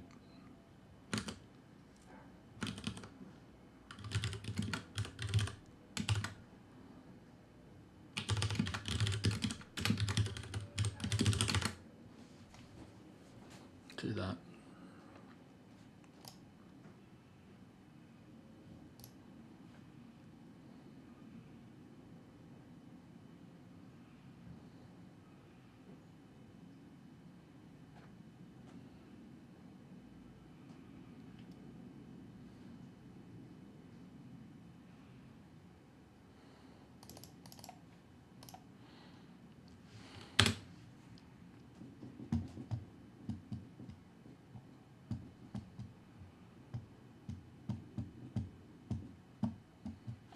A 1,000 times, so it's actually 1 millisecond. So maybe we can just do 10 and then kind of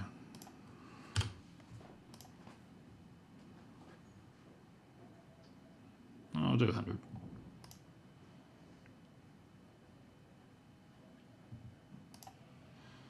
So we want, after we've transmitted a packet, we want the timestamp to be 100 milliseconds sort of later. So let's maybe we can just do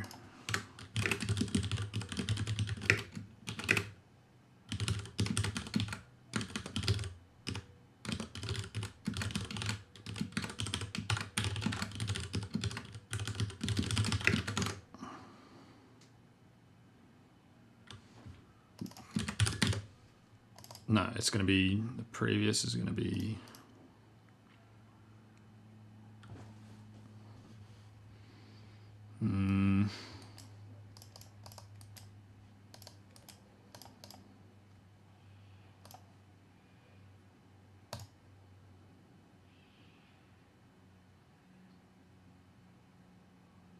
yeah, yeah, look, not super happy with testing this. I don't know, something doesn't, I'm not feeling it right now. I'm not in the groove. I don't feel that this is clear, right? Like I'm kind of, maybe there's just too much state being handled here or something.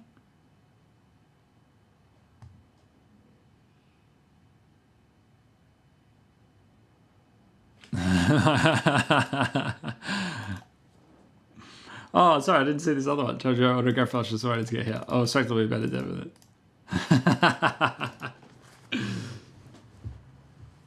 Hey, morning, hey.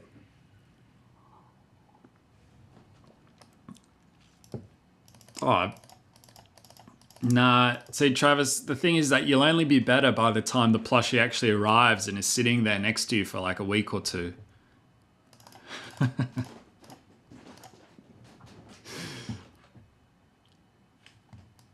Hey. Yeah, not quite, not feeling this, not quite liking how it feels. Too much, maybe too much happening in this transmit stage.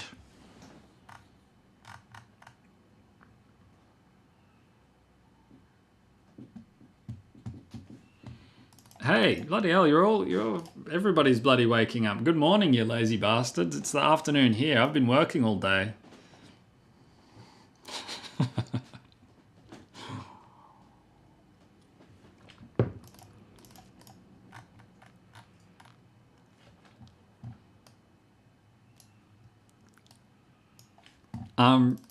Oh, thanks, though, by the way.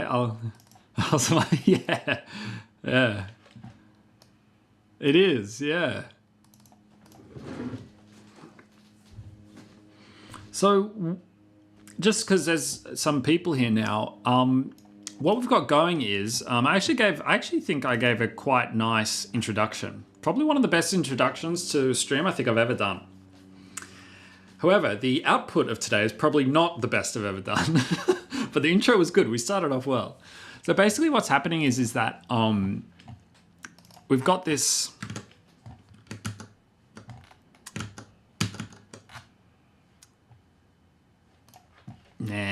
where's my little, oh no, I lost the file. I had the notes in it. Oh no, here we go. No. Well, I can dump that. That's gone. All right. Well, in a sense, let me just write this out again. So we've got what I'm thinking, like the highest level interface that I can think of that's kind of useful to transmitting packets in this thing, what I've called a session. And that's what they kind of call it in the spec too. So the idea is that you've got a packet.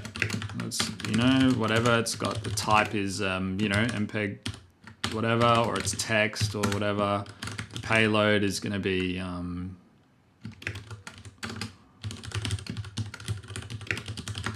like that.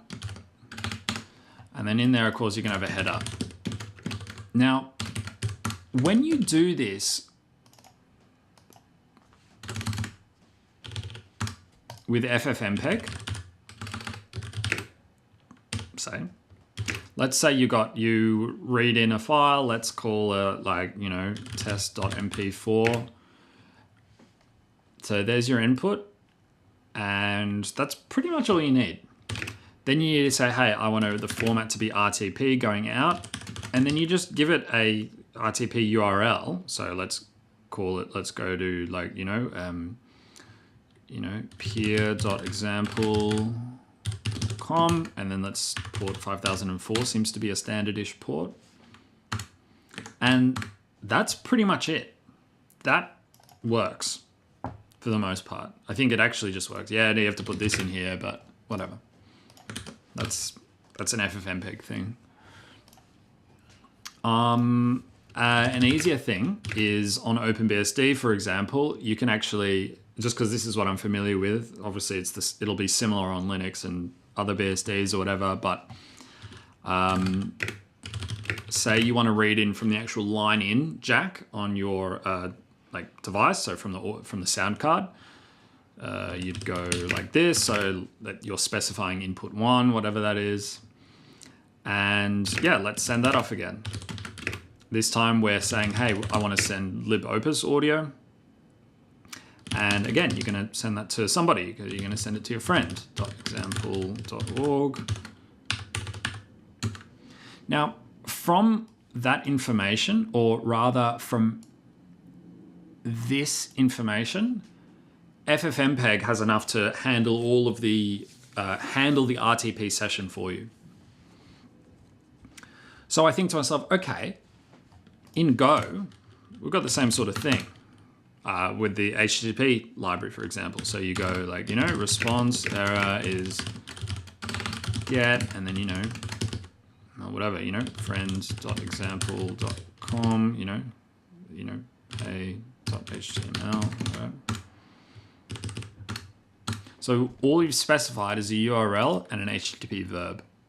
So Go and all the other stuff underneath it, HTTP, TCP, blah, blah, blah, is all handled by the package.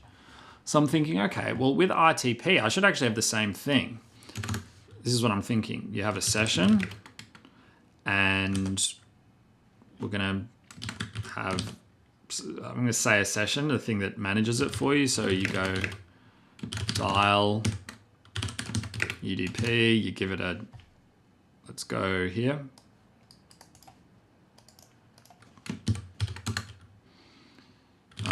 Yeah, public error, but let's not even have that. And then you can go, let's say you got your packet here, right, saying hello.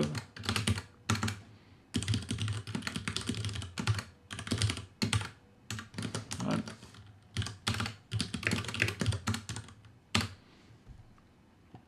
Now that should be enough. And really, we should just be able to go like that.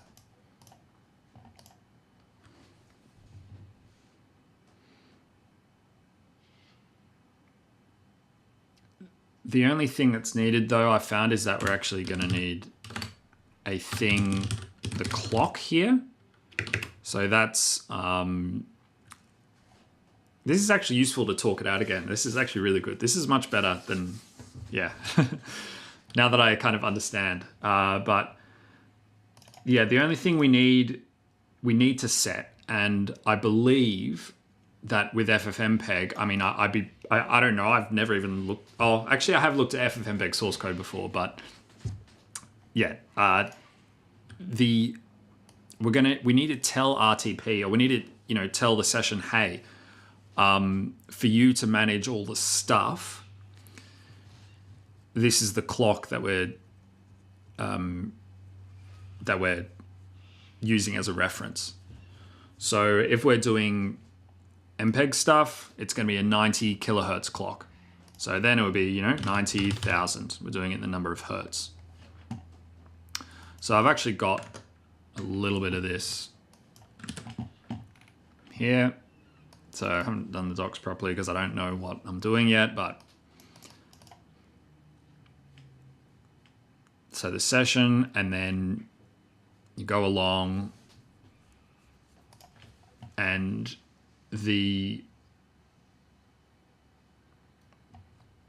so that can just be that.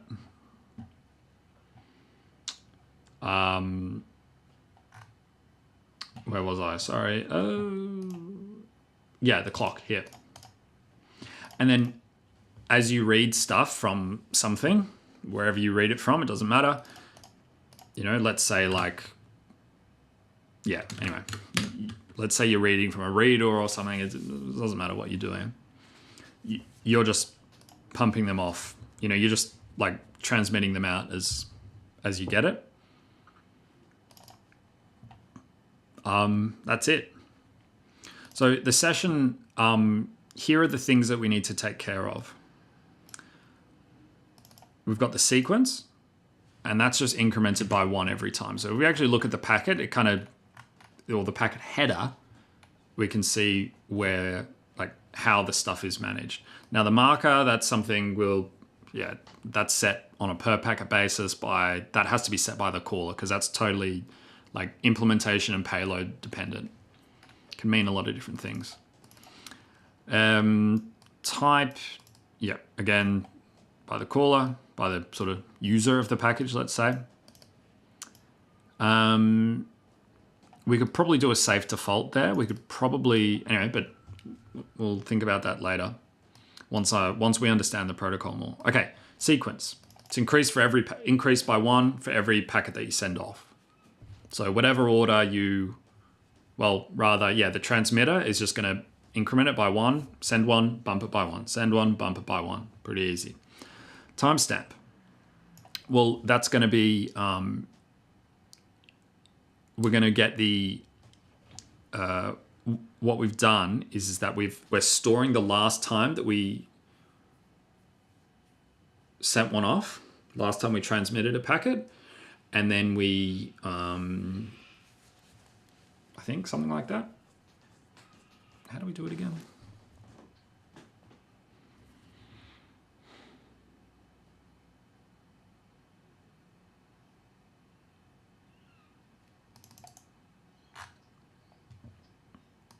Yeah, okay, all right. Yep, so you see what we're doing here. We're saying, okay, how many ticks since our last packet? And then that's where we're up to. So we mark the packet with that timestamp, send it off. And then we say, okay, well, and we know the last time we sent it off, it was literally just then. So we just say time.now.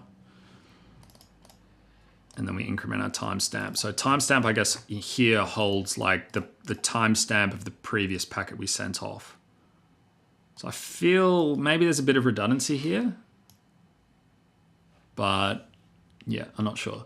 Sync source is randomly assigned. So the initial values of all of these is random. And rollover is okay. For sequence and for timestamp, it's all right.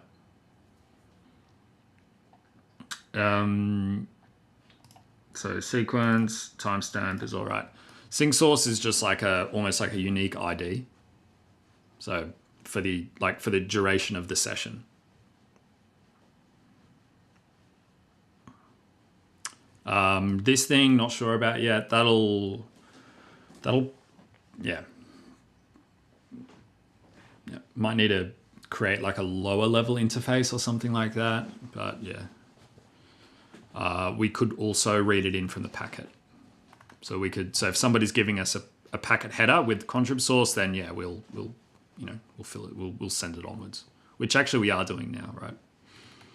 Extension, yeah, same thing. Doesn't matter. Not to be managed by the session.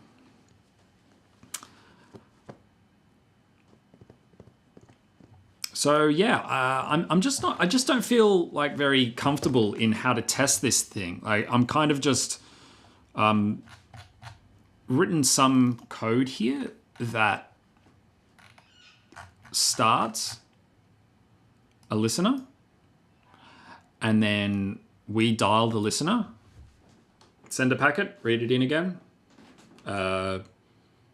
Is the timestamp, sequence, stuff like other packets that we read in and out, are they expected? And if they are, then we're happy. That's it. I just don't like the feel of that. It just feels a bit, I don't know, like it feels like I'm kind of testing the implementation of the session and transmit by like looking at the packets, which I am, but that feels a bit flaky to me. Have I looked at how the standard library tests the netcode?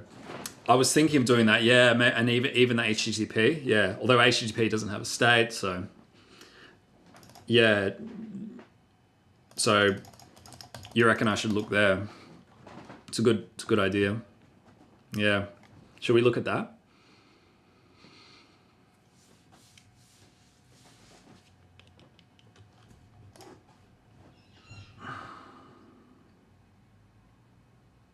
Because I guess in there we're going to have like a similar sort of thing with TCP, I guess.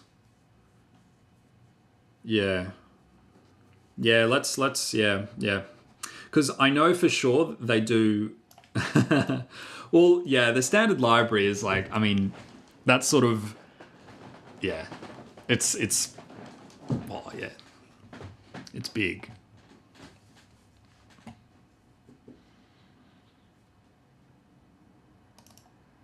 Portability, a lot of backwards compatibility stuff. That's yeah.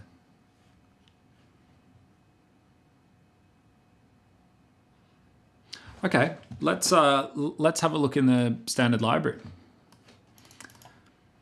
Good call from Rebel Elder. Now, what do we think we're going to look at? We're certainly going to look in net. I've got this idea in the first place from the net package, the DNS client. So this is what they do. They actually like just, they don't do what I think is normally called like mocking, where you kind of have these functions, you just kind of like test output of the functions. What they do instead is they set up these like fake listeners. So it's I think, yeah, I haven't quite got my head around all the way to talk about these testing techniques, because I know there's a lot of discussion around it and stuff that I definitely not qualified to talk about any of that.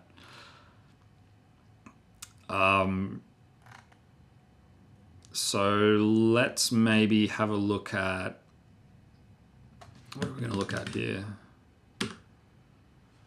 TCP. Now this is one of the, okay, you think, why does plan 9 matter? Because, I haven't,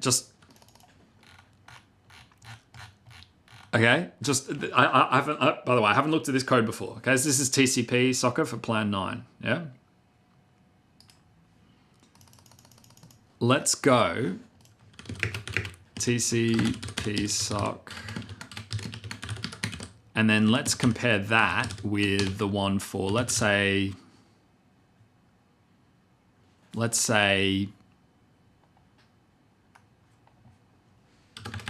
are we going to do Windows?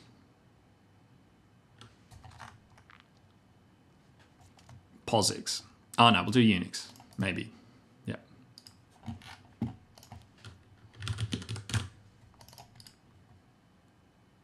Oh, this is not TCP sock's way longer. Okay, well there you go.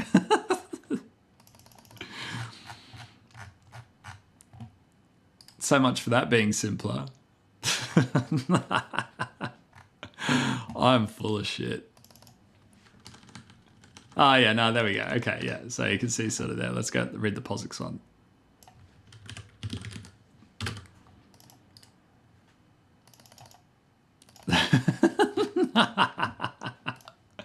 Okay. If I want to look at how things are tested or how it's implemented, oftentimes looking at Plan 9 or even OpenBSD or like FreeBSD, you know, Linux is an amazing like project, but we know that it's really big and there's a lot of optimizations in there to make it super fast, which is cool. It's amazing. There's, you know, it's a unique thing. But for learning, it can be quite a lot because, you know, getting things super performant, super optimized is quite hard. And often that makes it more complicated. You need to like cross boundaries, you know, like you need to say, okay, this is how TCP works, but this is how like, you know, things are handled at a totally different level of abstraction. And oftentimes you'll see those layers being sort of crossed in the same bit of code, and it can, you know, it can be quite confusing. So for learning, I find it difficult. That's why I often look at Plan 9 and OpenBSD and the BSDs.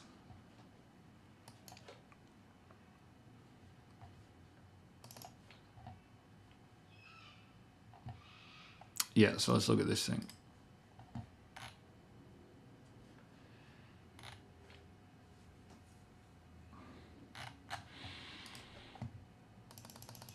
Let's look at how it's tested, maybe. Maybe we can do...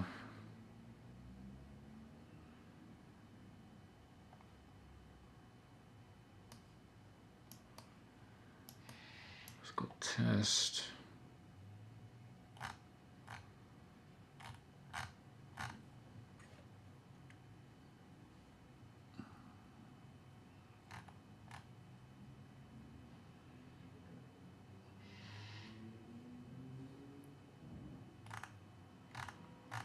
I just want something that isn't going to freak me out straight away.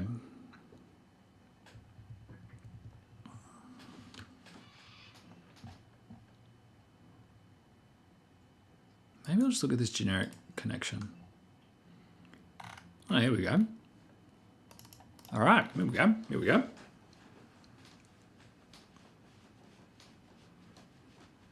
What's happening here?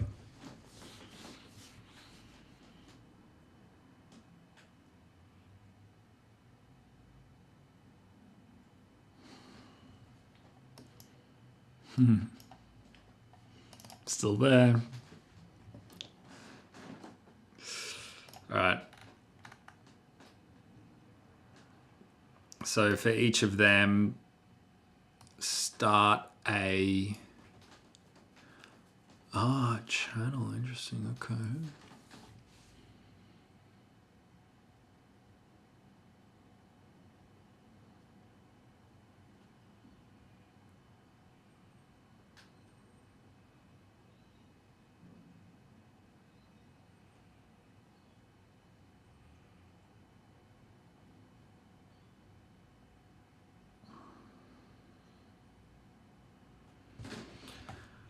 Okay, set deadline, some timeout, they got it to an hour.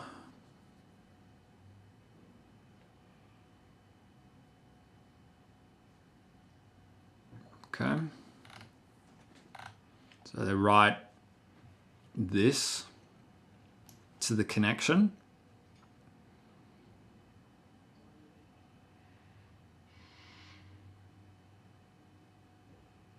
They read into the read buffer or read bytes, whatever, doesn't matter. Check if it's error, and then range of, where are those, where are things getting sent through the channel though?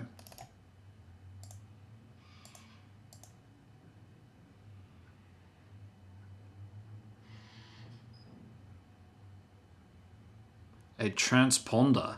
Cool.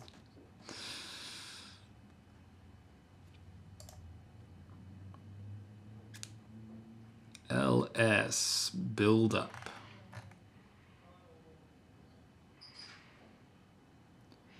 A local server.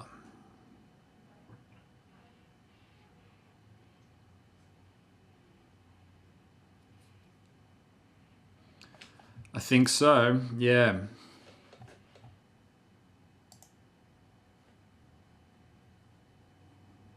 So the handler is a function taking local server and a net listener. So the listener, new local server, yeah. Okay.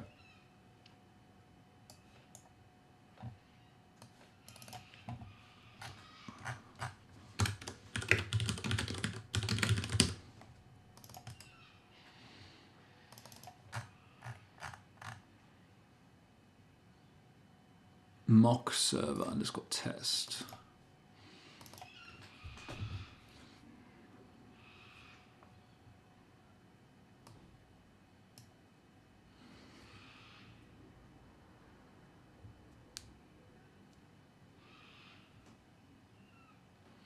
Networks, okay. New local listener.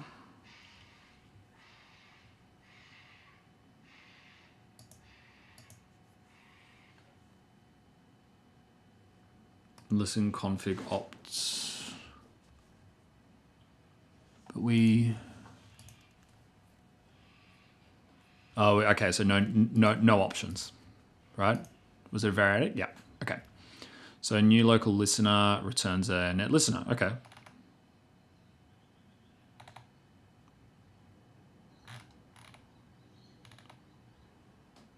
Oh, okay, so it's just, yeah, nice. Okay, cool. All right, so it's just a,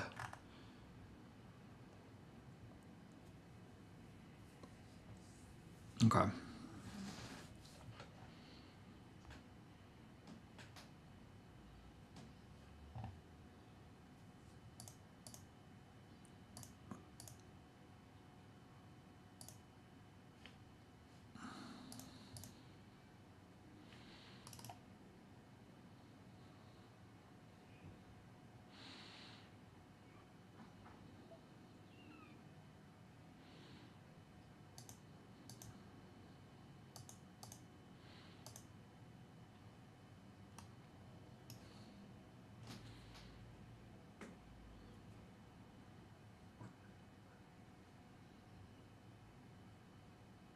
Ah, I see what this thing does. Okay. Right? So it just, and then it just has, yeah, so all of this stuff is guarded by the read-write mutex, right?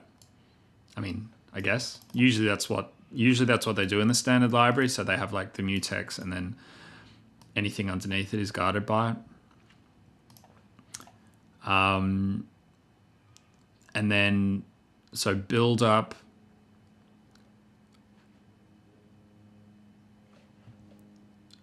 So build up starts. Well, build up builds it up, yeah. Tear down, I guess, sort of closes everything. Yeah, unlock, yeah. Okay, so, okay. All right. So when we have, let's just see what this transponder does. That's the only bit that's missing. But I think, yeah, let's just have a look.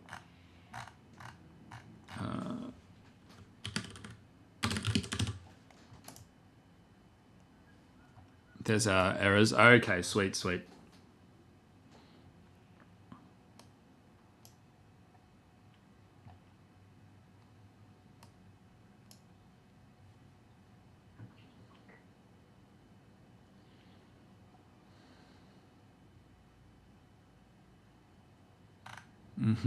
Okay, so you accept the connection if,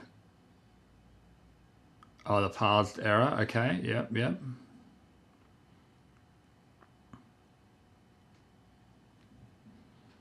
Transponder. What is a transponder?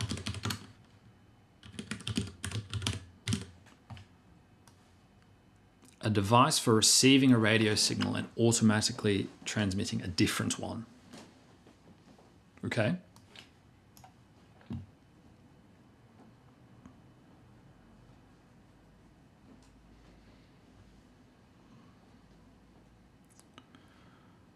All right, so we just set the deadlines. We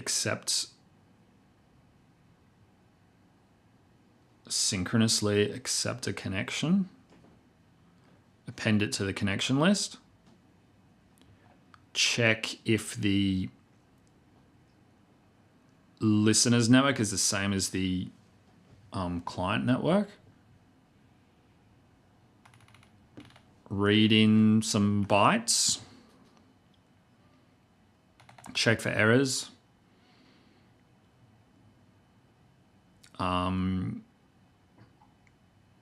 That's it. Yeah. So we just throw away, read in the bytes. Don't do anything with them that we read in, but just try, read, write. Yeah. Okay. Now what's this? Oh no, it just echoes it, just writes it back again. Yeah. Read it into B. If we get errors, send them out through the channel, but keep going.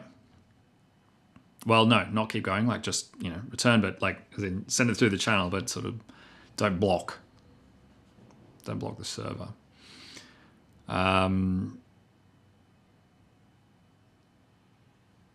Again, so we read, write it out again, and then if we get an error, then do that, and then we're cool.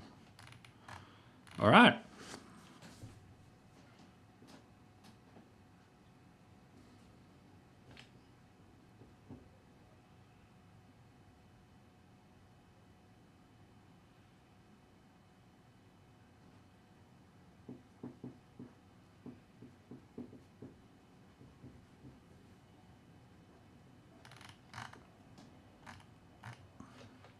So let's go through and see how they're testing the listener. So the writing bytes. So they send that and then they read it. And then whatever. And then they just check for any errors. Okay.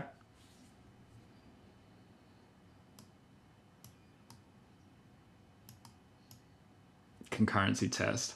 Oh, the one that company sent through.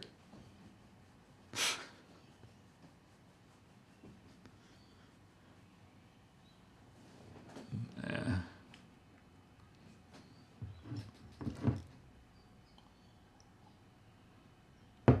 That's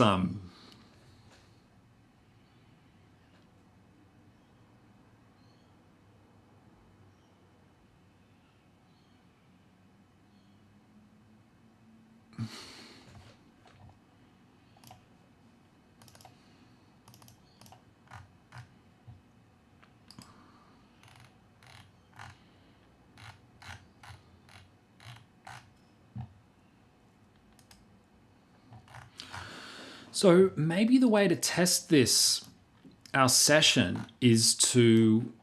Oh, wait, sorry. Do you mean then that concurrency test? Do you mean the one that I did from like the PDF and we had to... yeah. That was... Yeah. I don't know. I don't know. I don't know. I don't know what was quite going on there.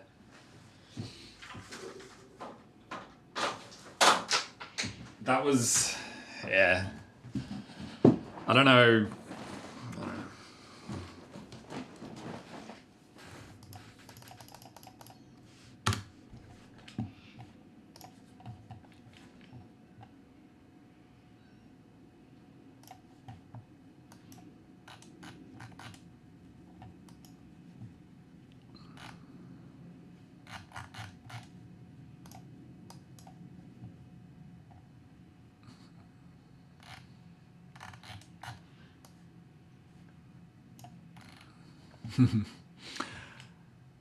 Yeah.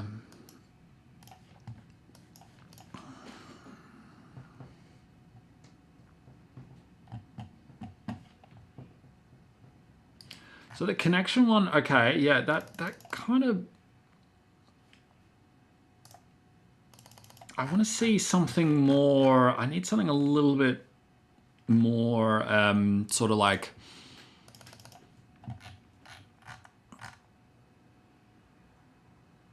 that test tests the, you know, that general like net.conf at that layer, but I want something a little bit maybe more similar. Maybe, I guess the DNS one would actually make sense, but maybe,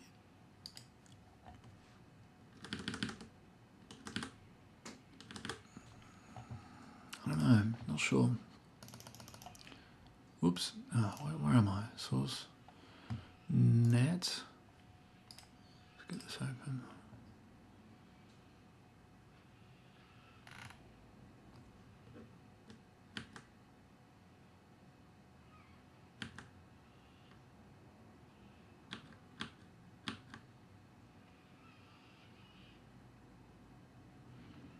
Maybe even the HTTP package. I mean, that's a big one. But one of the things that it reminds you of is like, how would you, for example, when you're sending off DNS requests. So each DNS packet has a 16-bit ID, I think it is, or I can't remember how many bits it is. It's just got some integer ID. And what you're meant to do with, well, ideally what you do with those IDs is that they're randomly assigned. So that, you know, it's for privacy reasons and for like to make sure that, you know, servers aren't doing dumb shit, all this sort of stuff. How would you test that that's working? So I wonder how, yeah, I wonder how they're testing that. And I want to see how, like, because, you know, RTP, DNS, I mean, it's sort of the same thing, right? Like the packet itself kind of stands on its own, almost-ish. So maybe we can look at that, and just because I'm because I'm familiar with DNS, I can kind of make sense maybe more of any tests that they're doing. Let's have a look at this DNS client test.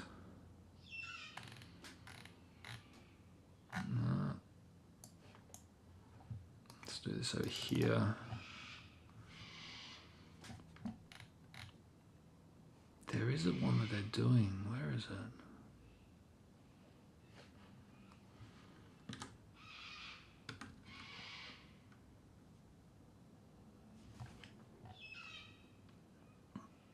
It's in Unix, that's right, because that's the only like operating system that, yeah. Random UDP source port. Wait, what? Random request IDs? What? That's not, here I am thinking that it actually does that, but it doesn't? What? That's so weird. Anyway, all right, well.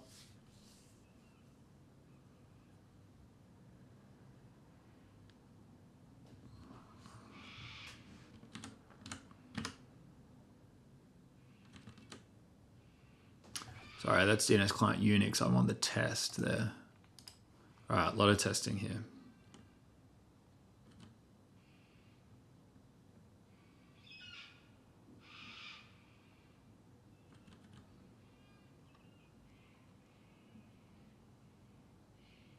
Yep, okay.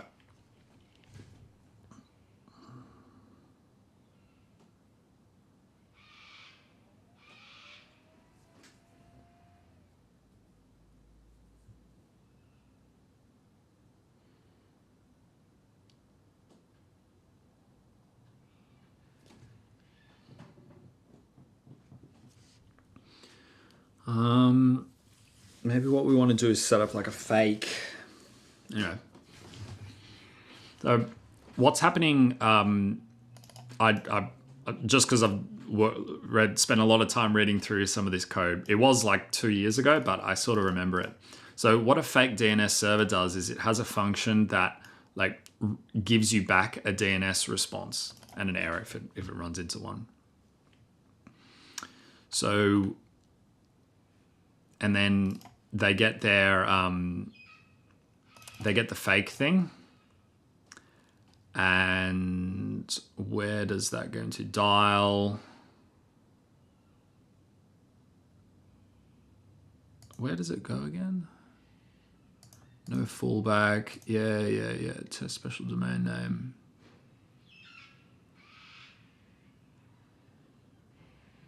Oh, right. Okay. All right. Fine. So, yeah. So what it's doing is it's saying, okay, like we make this fake DNS server, and then we set up the like Go's own DNS resolver to ask the fake server. And then you just start sending it questions and stuff.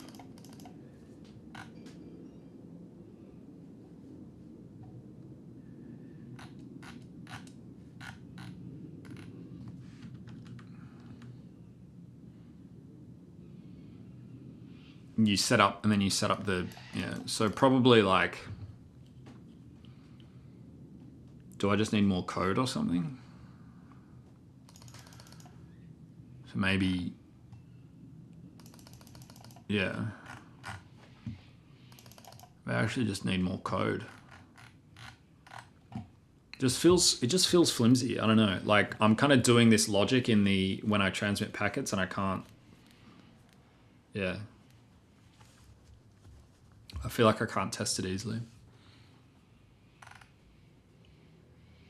Rather, I can't test it quickly, and I can't add new tests. I can't, like, I don't know. I think I've got the external interface right. I think that's okay. I don't think it should look really that much different, like the exported interface, but I don't know about how it works and stuff like that.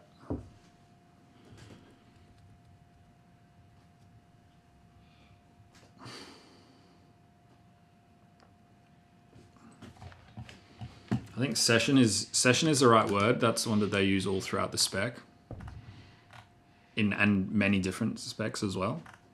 So I think that's cool.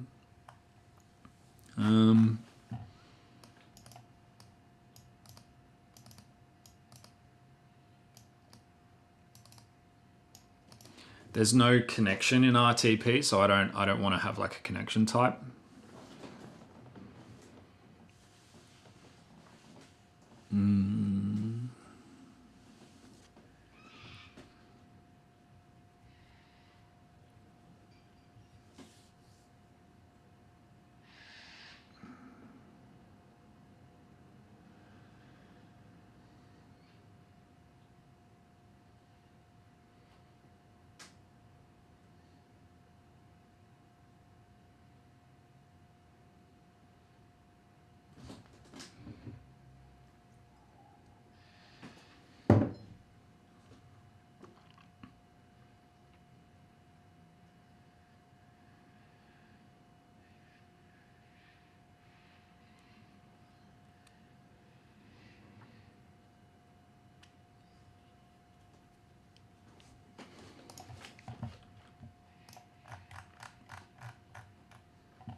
Maybe I shouldn't be reaching into the session state. Maybe I shouldn't be reading into the like the unexported stuff. Maybe I really only care about whether the packets that it sends out are what I expect.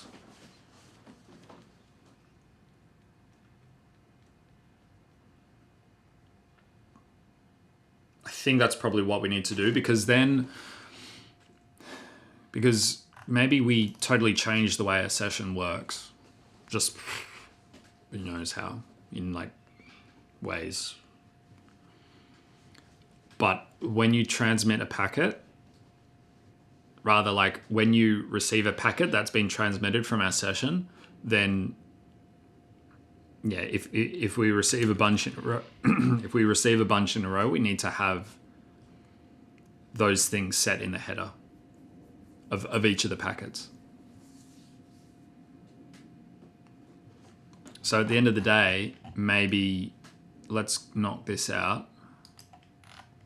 Maybe this is kind of okay. Maybe we can just shorten this or something, and then just we could have maybe a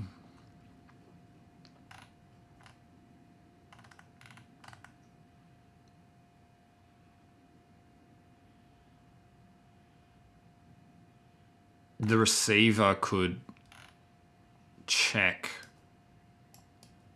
the, rather than having this inline like that, maybe, I mean, I don't know, yeah. Because even now reading this, like, first is that P1, so P1 is that, like, I'm like, what? Like, I have to scroll all the way up to the top. It doesn't feel right. I can't really read it.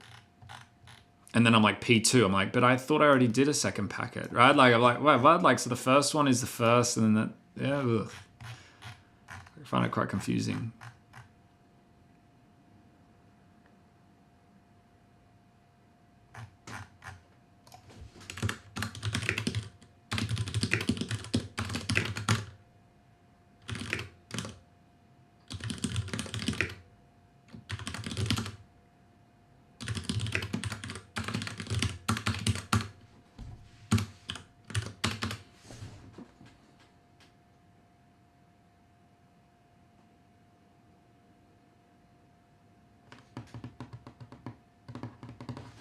Something like that, or maybe we can just do this again.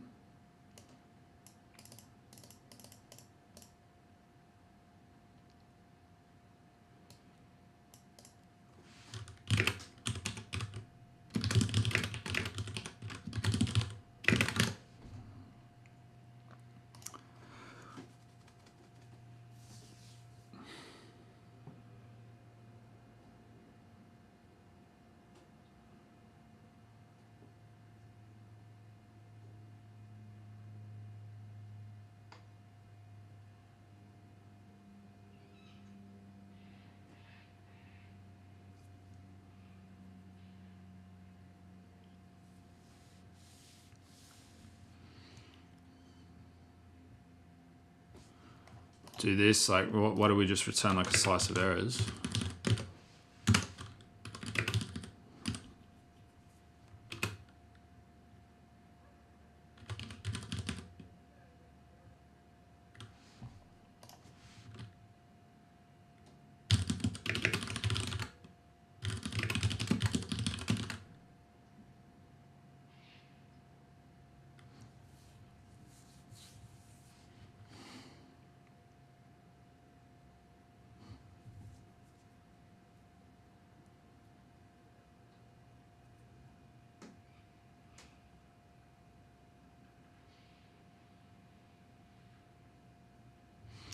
Just do that. Let's just quickly sketch this out. So let's get our, put this up here. Let's put our diff code in here. So let's do the marker. The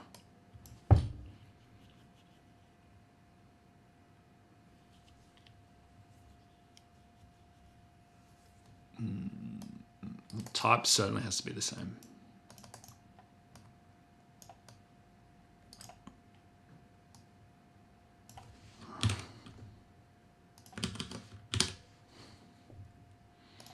Okay, we'll refactor that in a bit. So we'll do header type, and then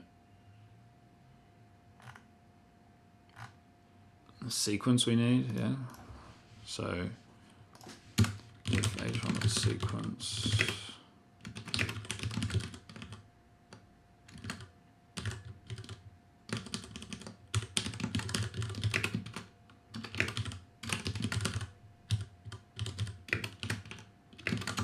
right.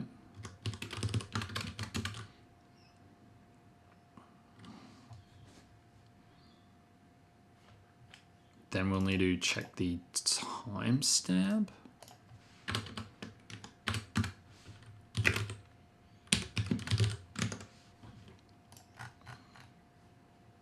Sequence timestamp, okay.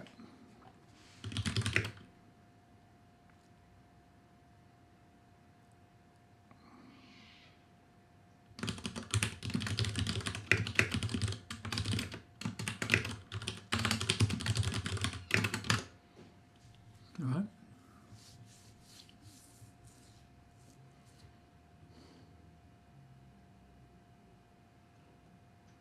Now we could also do a time.duration here. I'm going to do that. It's not duration, it's going to be the, like,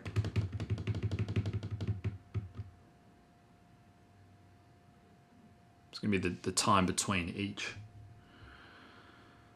But we don't know the time because we don't know the clock rate, so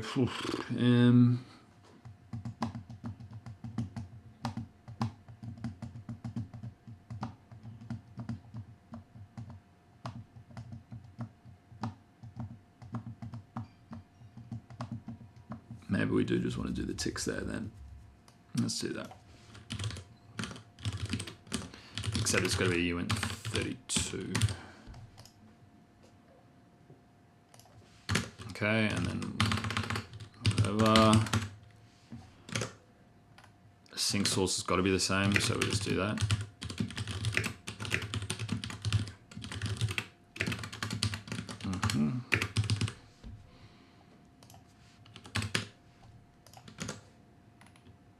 Contrib source. Let's do that. Oh, no, contrib source actually, no, it depends. Yeah. Because depending on the payload, we might get different sources that contribute to how that payload was actually made. So in the case of like audio and video, you know, then there's a bunch of stuff there, or like all sorts of shit that I don't know about. But I know that it depends on the payload,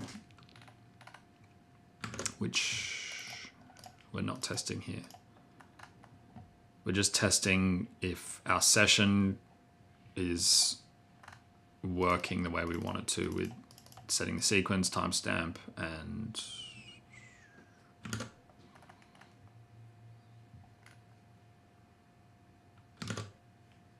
that it? Shit, I mean, that is it. Yeah.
Go, we throw that away. I think, yeah.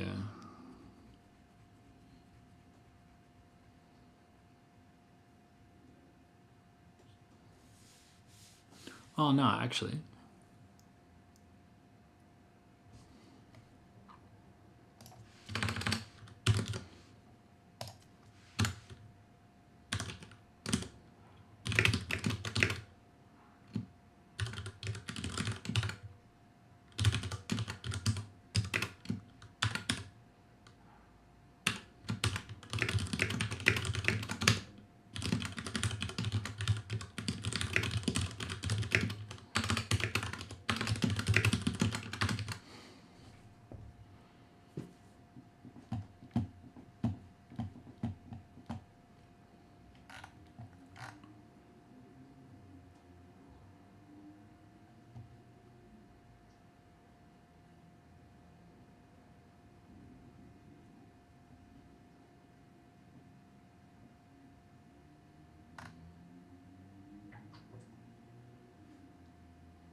So what I'm thinking here is just like,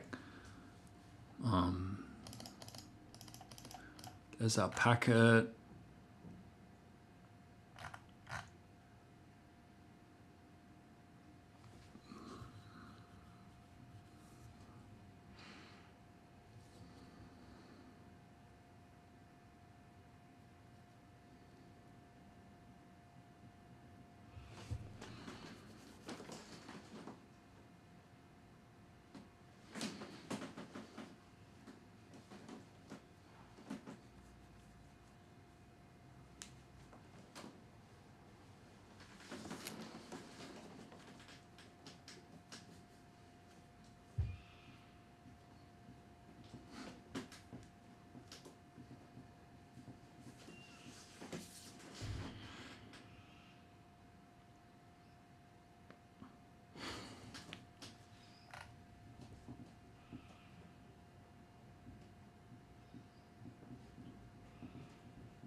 So the receiver, what I'm thinking is just trying to hide away a bunch of this shit where we like read from blah, blah, blah, blah, blah. We need to get rid of some of that. It's just cluttering up the tests. I just struggling to understand it. So let's go like,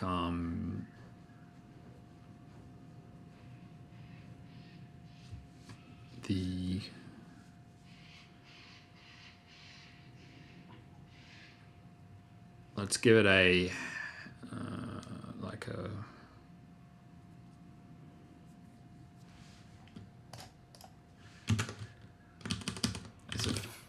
is a func that takes in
thing that has a, reads it from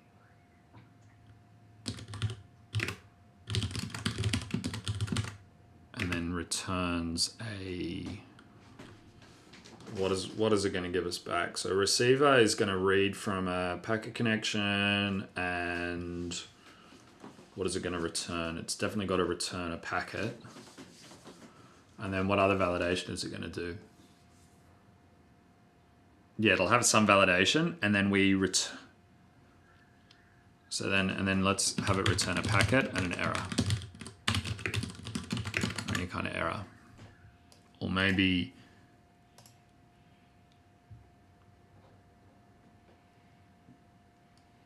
yeah, let's do that.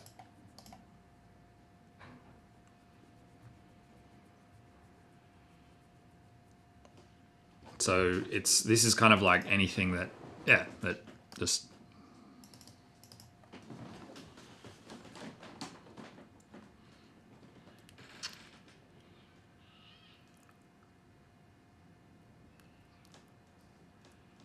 and really, I mean, it could actually just return an error like that.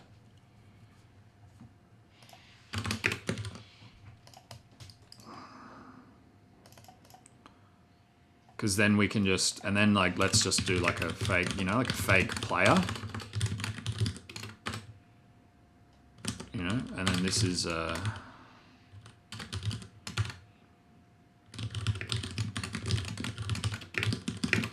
here we go. So let's go like,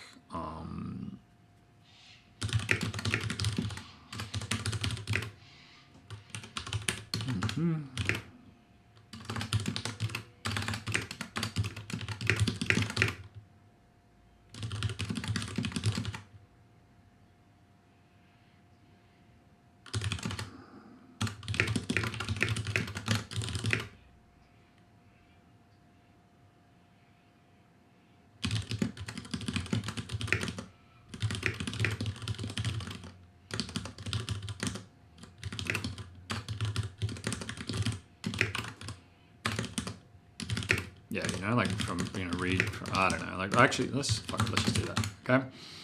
And then we're going to do the packet Marshall from that into P.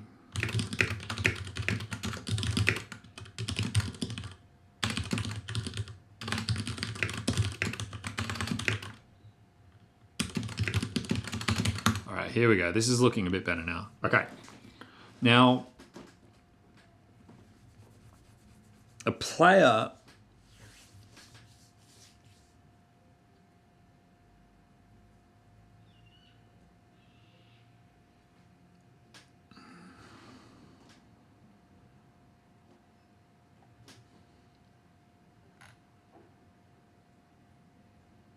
well, I guess, and for now we can just return nil.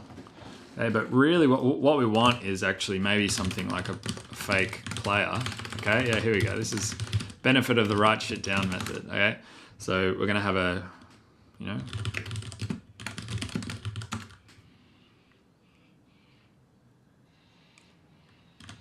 let's just do it like that. And then what else? Oh, I think that's it.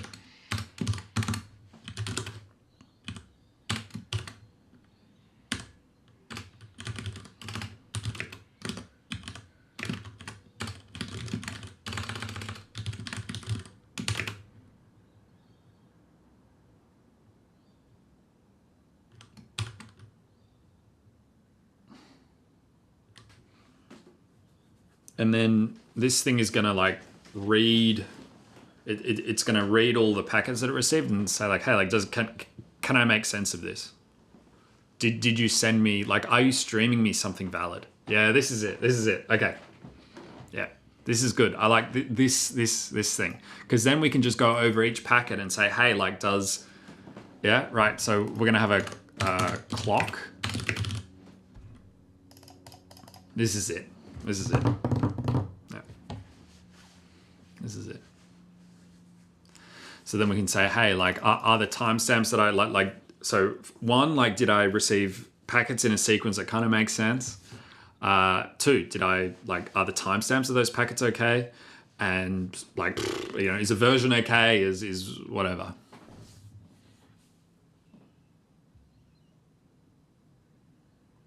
Now, arguably, we could almost have like a function that just kind of goes through and loops through the packets. That might even be better again. So like, you know, just like, you know, play, you know, fake play stream.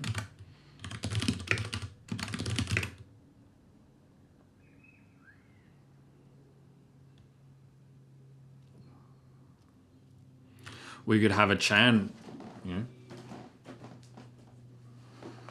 packet chan.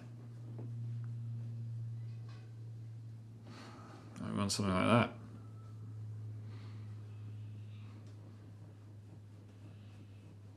Keep reading packets. Yeah, love a chan. Yeah, yeah. I know that feels a bit more, yeah. Because that's really what it's going to look like. I mean, yeah, sure, we're going to be reading from a connection, but packet chan. I don't know, yeah, like just maybe, yeah, but we need a way to kind of, yeah. Yeah, so really, yeah. Now this is looking better, yeah. So we can make we're gonna make like a, yeah, let's just say like kind of like a receiver, a player.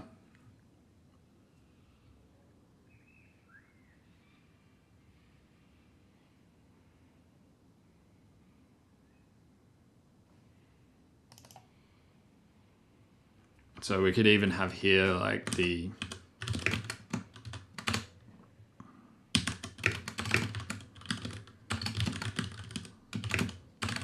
right, play. and then maybe have here a chain of error. Yeah, okay, here we go, right. And then okay, start reading from the, yeah, here we go, okay. So let's have a buffer in here as well. And we'll just read from that buffer and just keep powering along, I think.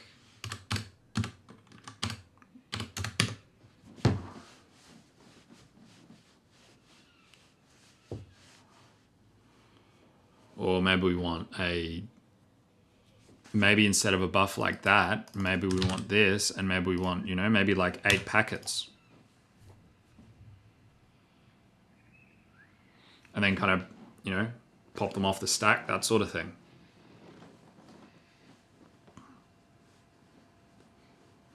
Because this is what an actual player, this is how an actual player works, right? Is that, that of course doesn't keep a set number of packets, but usually has like some kind of duration that makes sense. Some kind of fixed latency. So it's like, for RTP, it'll be pretty low, right? Like imagine if you're in your video call and the latency is as bad as this Twitch stream, that would be pretty annoying. Waiting like 5 seconds to get a reply. Yeah, but maybe we could just do something like this.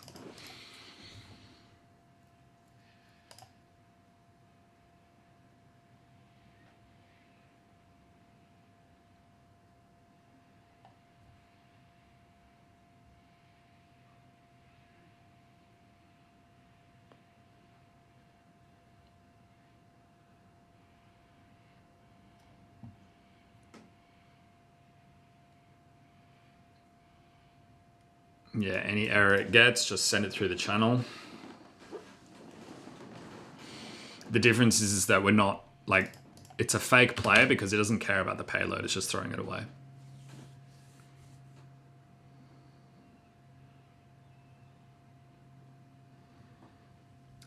So what else does a player care about? It has a clock, right? Like, so it knows, oh, okay, this is how I should time things.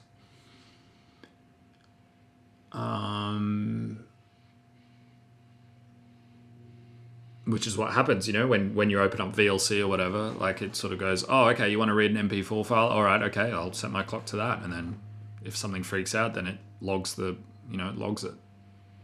Like what I mean is that if the timestamps are freaking out or whatever, it just logs it. So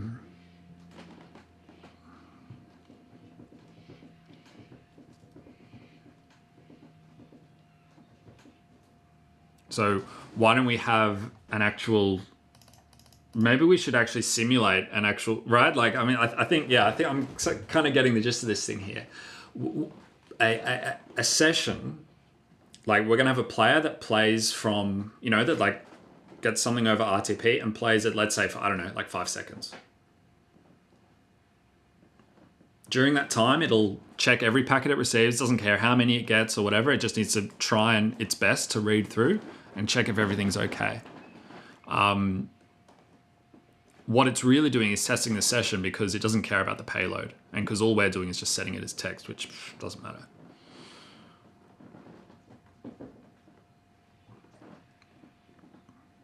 So that way we're, yeah.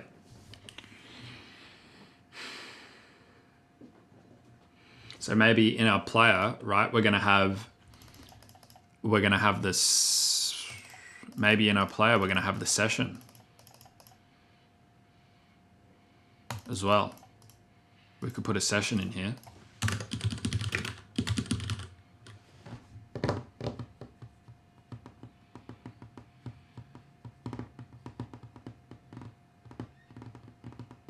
Although I don't think, no. Let's have some concurrent processes because it separates it more.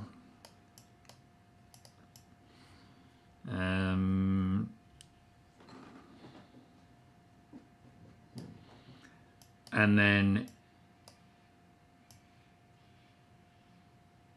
packet chan. All right. So vchan is a chan of packet. Is this going to actually work?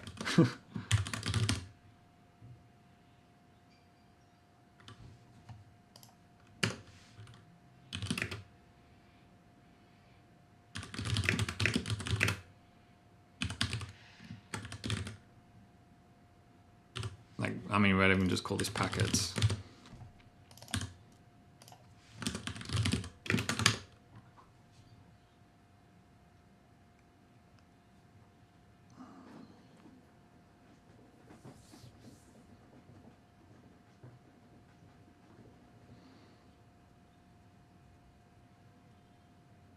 Is this going to work? When we actually start play, like when we start reading, we need to kick off a couple of things. We need to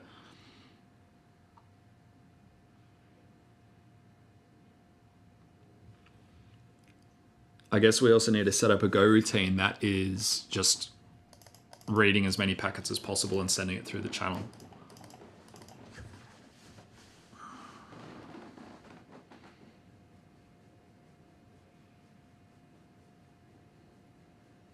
Yeah, so let's do that. So, I mean, I don't know. Anyway, let's just write this and see what it looks like.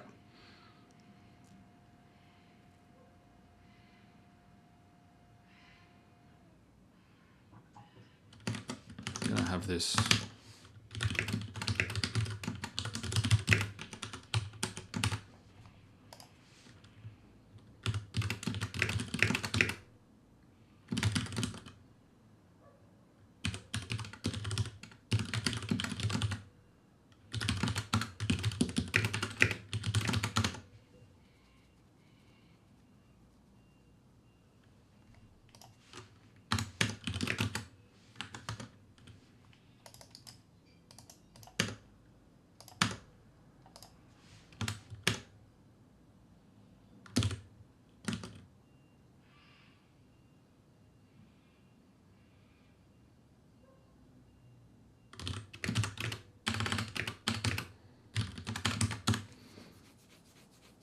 And then, we'll continue.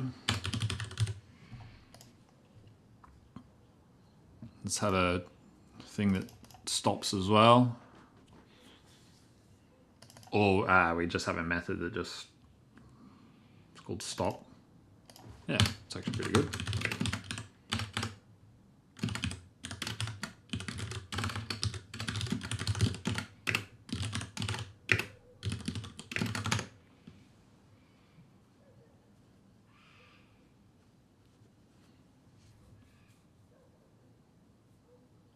Have a select here. So this is going to read from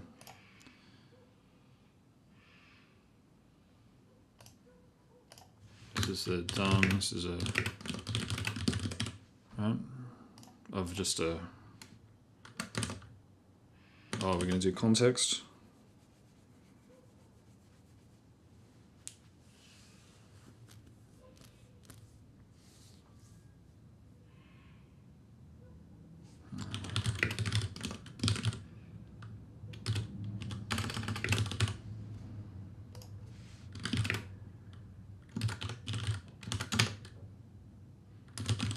Okay, we're going to close fp.packets.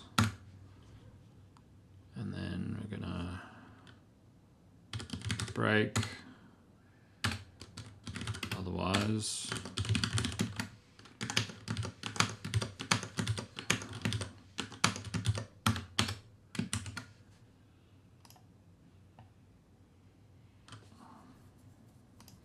So we read there, and then we're gonna go packet.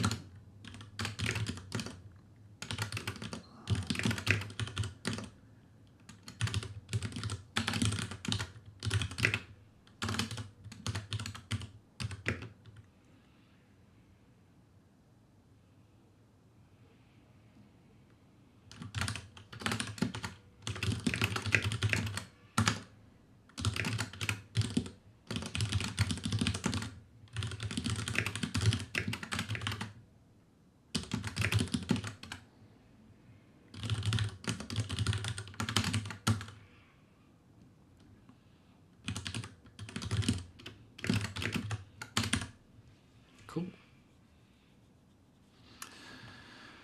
Just gonna do that. Oh, no, it was a pointer because it can, yeah, slice of bytes, everything. So yeah.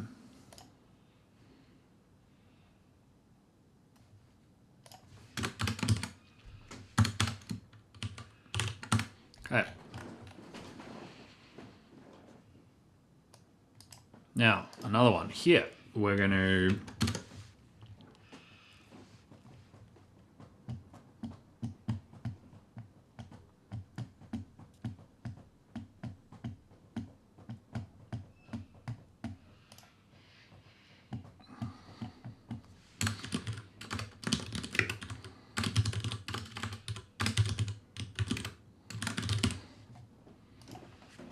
try and keep it all in sync, or we can just try and like build up a slice. So like however many packets that we read in over the time that the thing's playing, like just build up like an infinite buffer and then just read it all back again. But then we're still ranging over it the same way anyway, so. Because all we care about is the one before and then the current one. So let's do that. If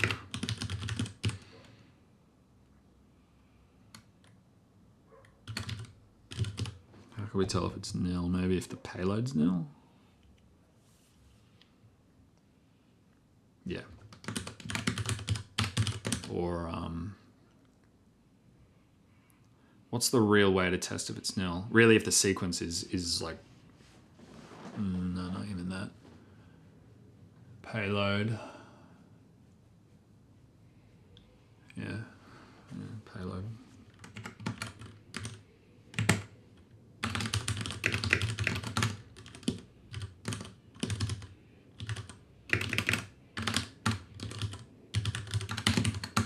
Okay, so that's just the first thing. Okay.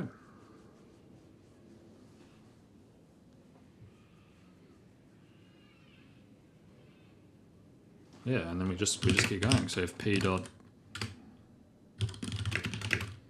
yeah, I mean we really need to check if the version is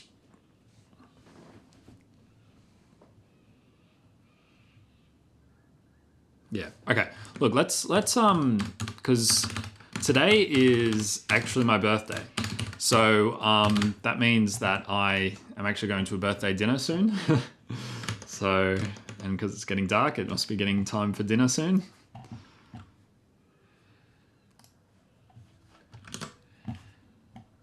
So,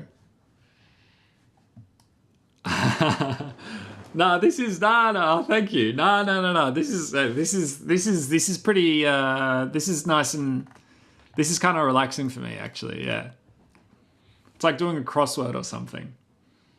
Except, yeah. So yeah, let's. I feel like that's looking better.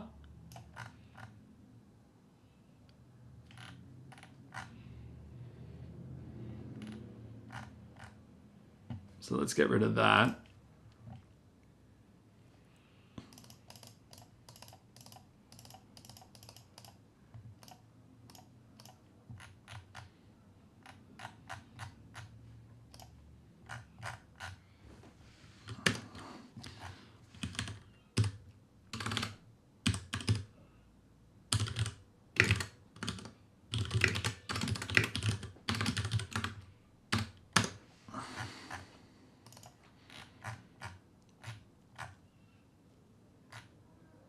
Is that all it does?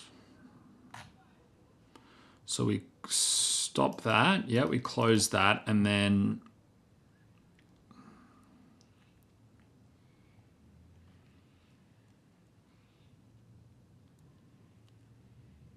because who's sending through this channel? It's this go routine here is responsible for sending through this channel. Right? Yeah. That's the only one. So we're okay. We're not doing anything weird there. All right, and then that's just reading from it, so who cares? That'll close itself. So what else do we need to stop? Packacon doesn't have a close thing, does it, that we need to...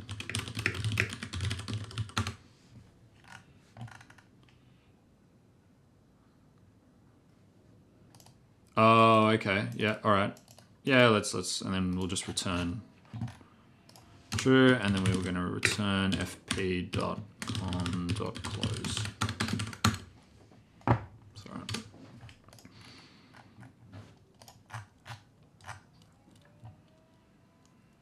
Yeah, that'll just return an error, and then, yeah, or it'll go from that wherever it's up to. Probably do that, and then, yeah, it'll do that, and then do that, and then, yep. Okay, cool.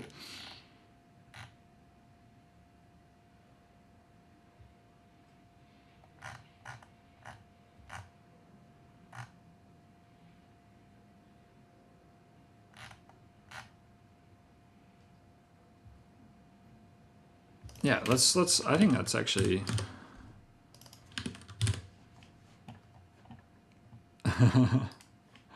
Thank you. Thanks, sorry, yeah. All right, I just want to leave this in a sort of state that I could, when I come back tomorrow, I go, oh yeah, okay. So does this sort of, yeah, I think this makes sense. Yeah, I think this makes sense. We're just creating a player because how we were testing it before was we were actually just starting VLC and yeah, like sending packets ourselves, I think. Was that what we were doing? Can't remember. Anyway. Yeah, sorry. Yeah, it was. Yes, we were testing by manually piping FFmpeg RTP input into our package and then sending them back out again into VLC. And that worked. Like it, it played back, everything okay. Okay, cool. But that's like a lot of stuff that we need just to test our package. So really we want something that's easy that we can test like pretty quickly. So what we're doing is we're kind of building like a fake player that throws away the payload, doesn't care about it. But what it's testing is it's saying, hey, like are the packets that I'm receiving, that, I don't know. I mean, we could expand this thing to do more validation as we learn about the protocol. But I think for the most part, this is, this is going to be good. So when we start messing around with how sessions work and stuff like that, we can just set up our player, whatever that thing is, and then, run our, create a session And yeah, like, I think, yeah, is that going to work? Because we've got the session.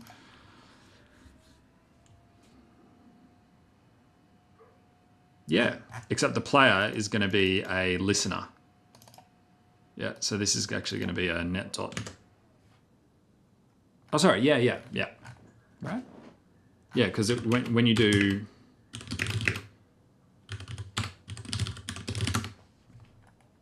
Yeah, that's right. Yeah. So it's actually going to be like a... I mean, we could call this like ln, but it's not. It doesn't... There's no such... I'll do like this anyway, just for... Yeah.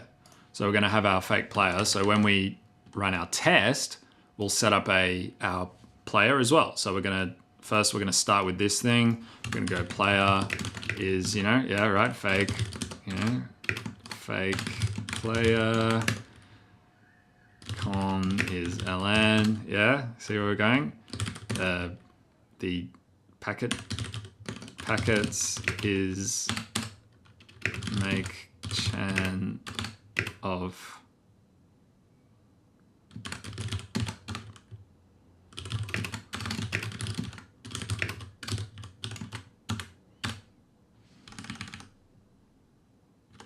sweet.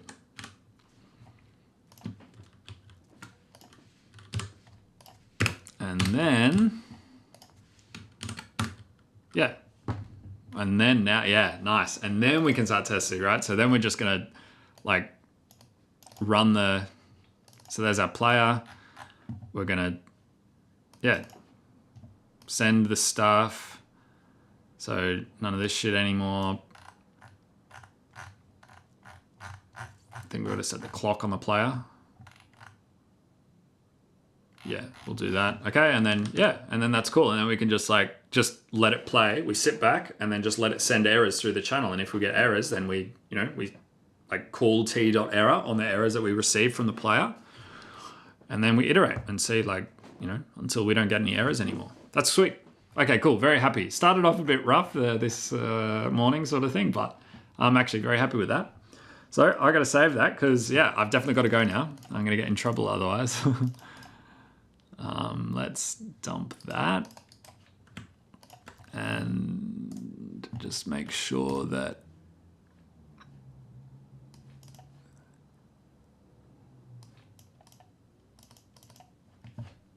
found if. Oh, right.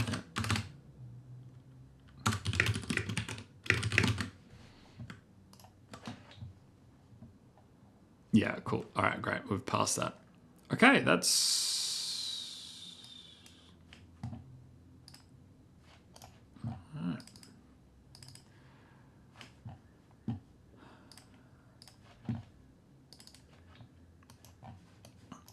Cool. Okay, so yeah, the interface is all good in the end.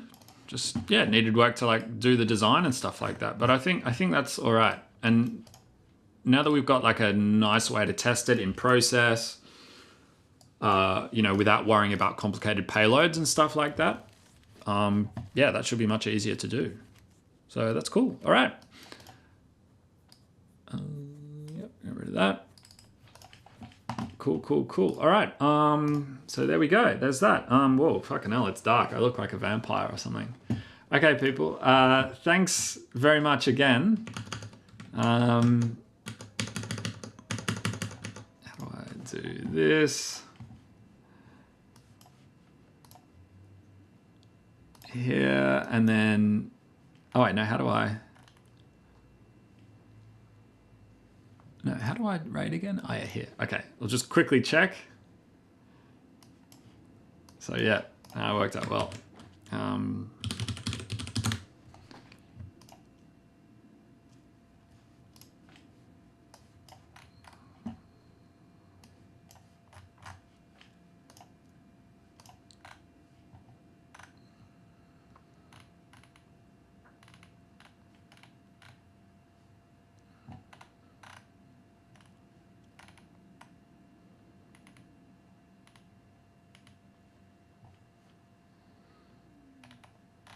Building a compiler, that sounds pretty good. Should we go there?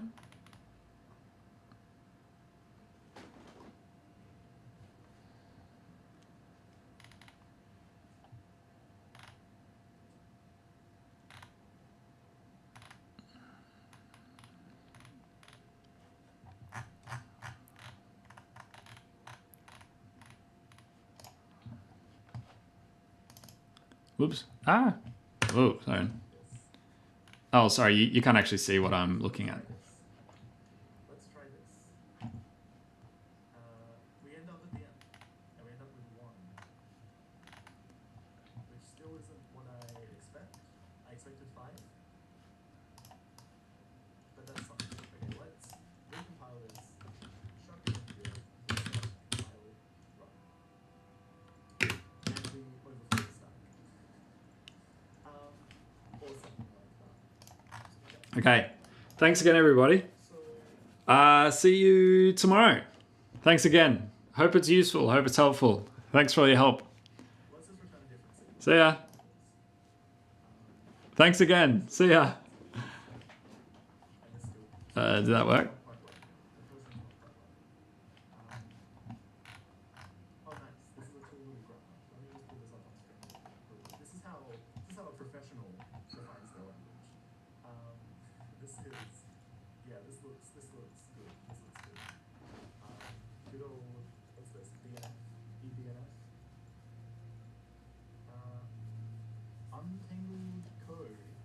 Thank you very much for the raid. That's really exciting. I haven't had a raid for a little while. Welcome.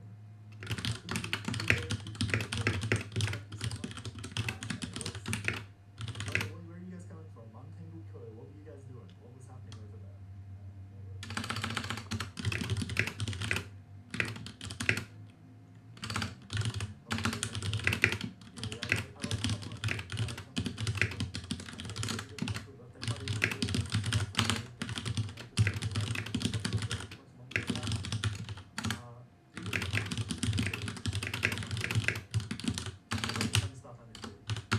This is not my eDNF. This is someone else's. If you would just send this in.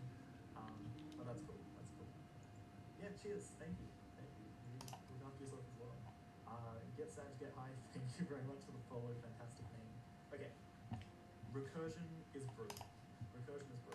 Let's go back.